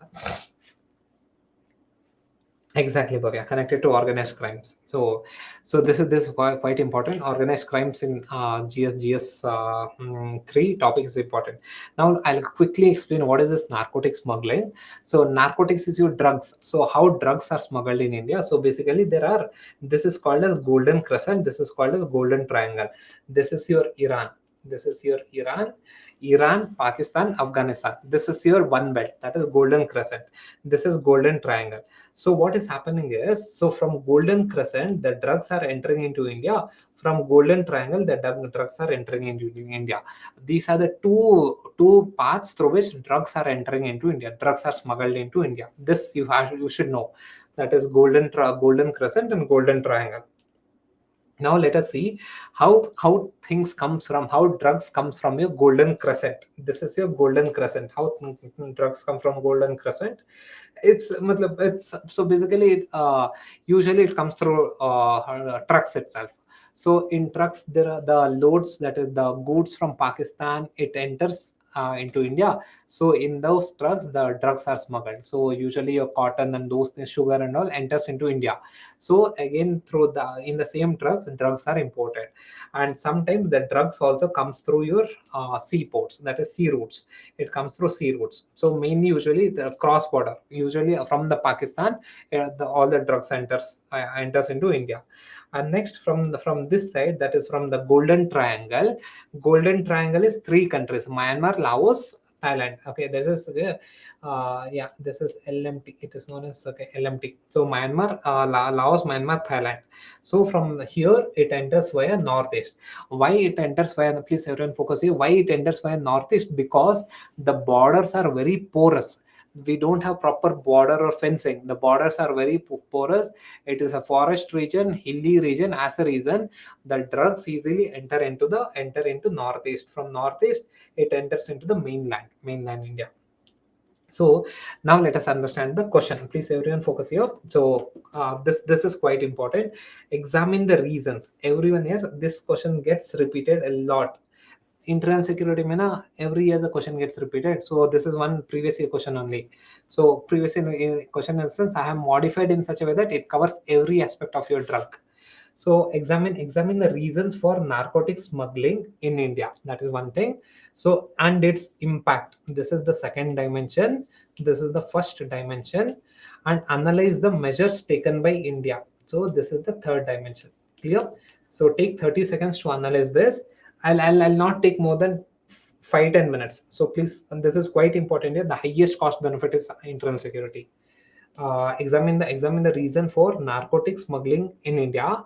First dimension, that is its impact. Second dimension, and again its measures taken by Indian government to combat the illicit drug to curb the menace of narcotics smuggling in the country. So basically, you should have three subheadings, one intro, one conclusion. Clear? So this is how you have to write the answer.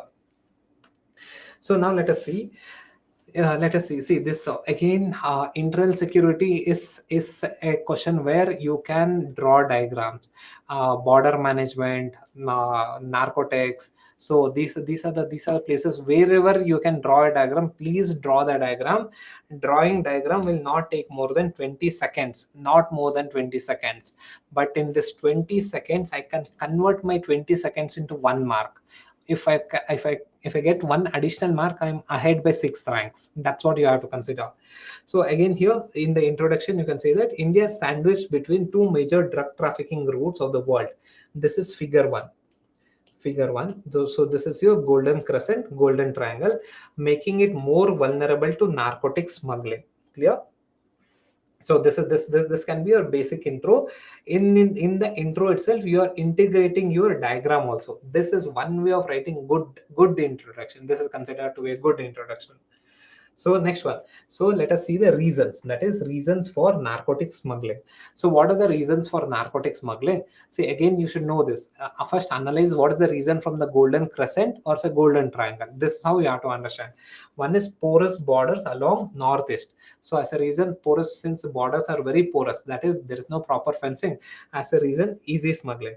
Proximity to drug trafficking routes. India is very close to that is your golden crescent and golden triangle. So as a reason, we are very close. That is proximity, and there is unholy nexus between your politician bureaucrats and the drug peddlers. See here, it's not easy for a drug peddlers to enter into India and sell drugs unless there is a proper connection between your politics and bureaucracy. Without the support of politics and bureaucracy, drug peddlers cannot properly function here. So that is one thing, unholy nexus. Next one is corruption in the border forces. We have very good border forces, but still drug enters into India. What does that mean? So there is some corruption that is taking place in the border forces. Again, open borders from Nepal. Sometimes what happens, the drug goes to Nepal, and from Nepal the drug enters into India because we have an open border with Nepal. And next one is difficult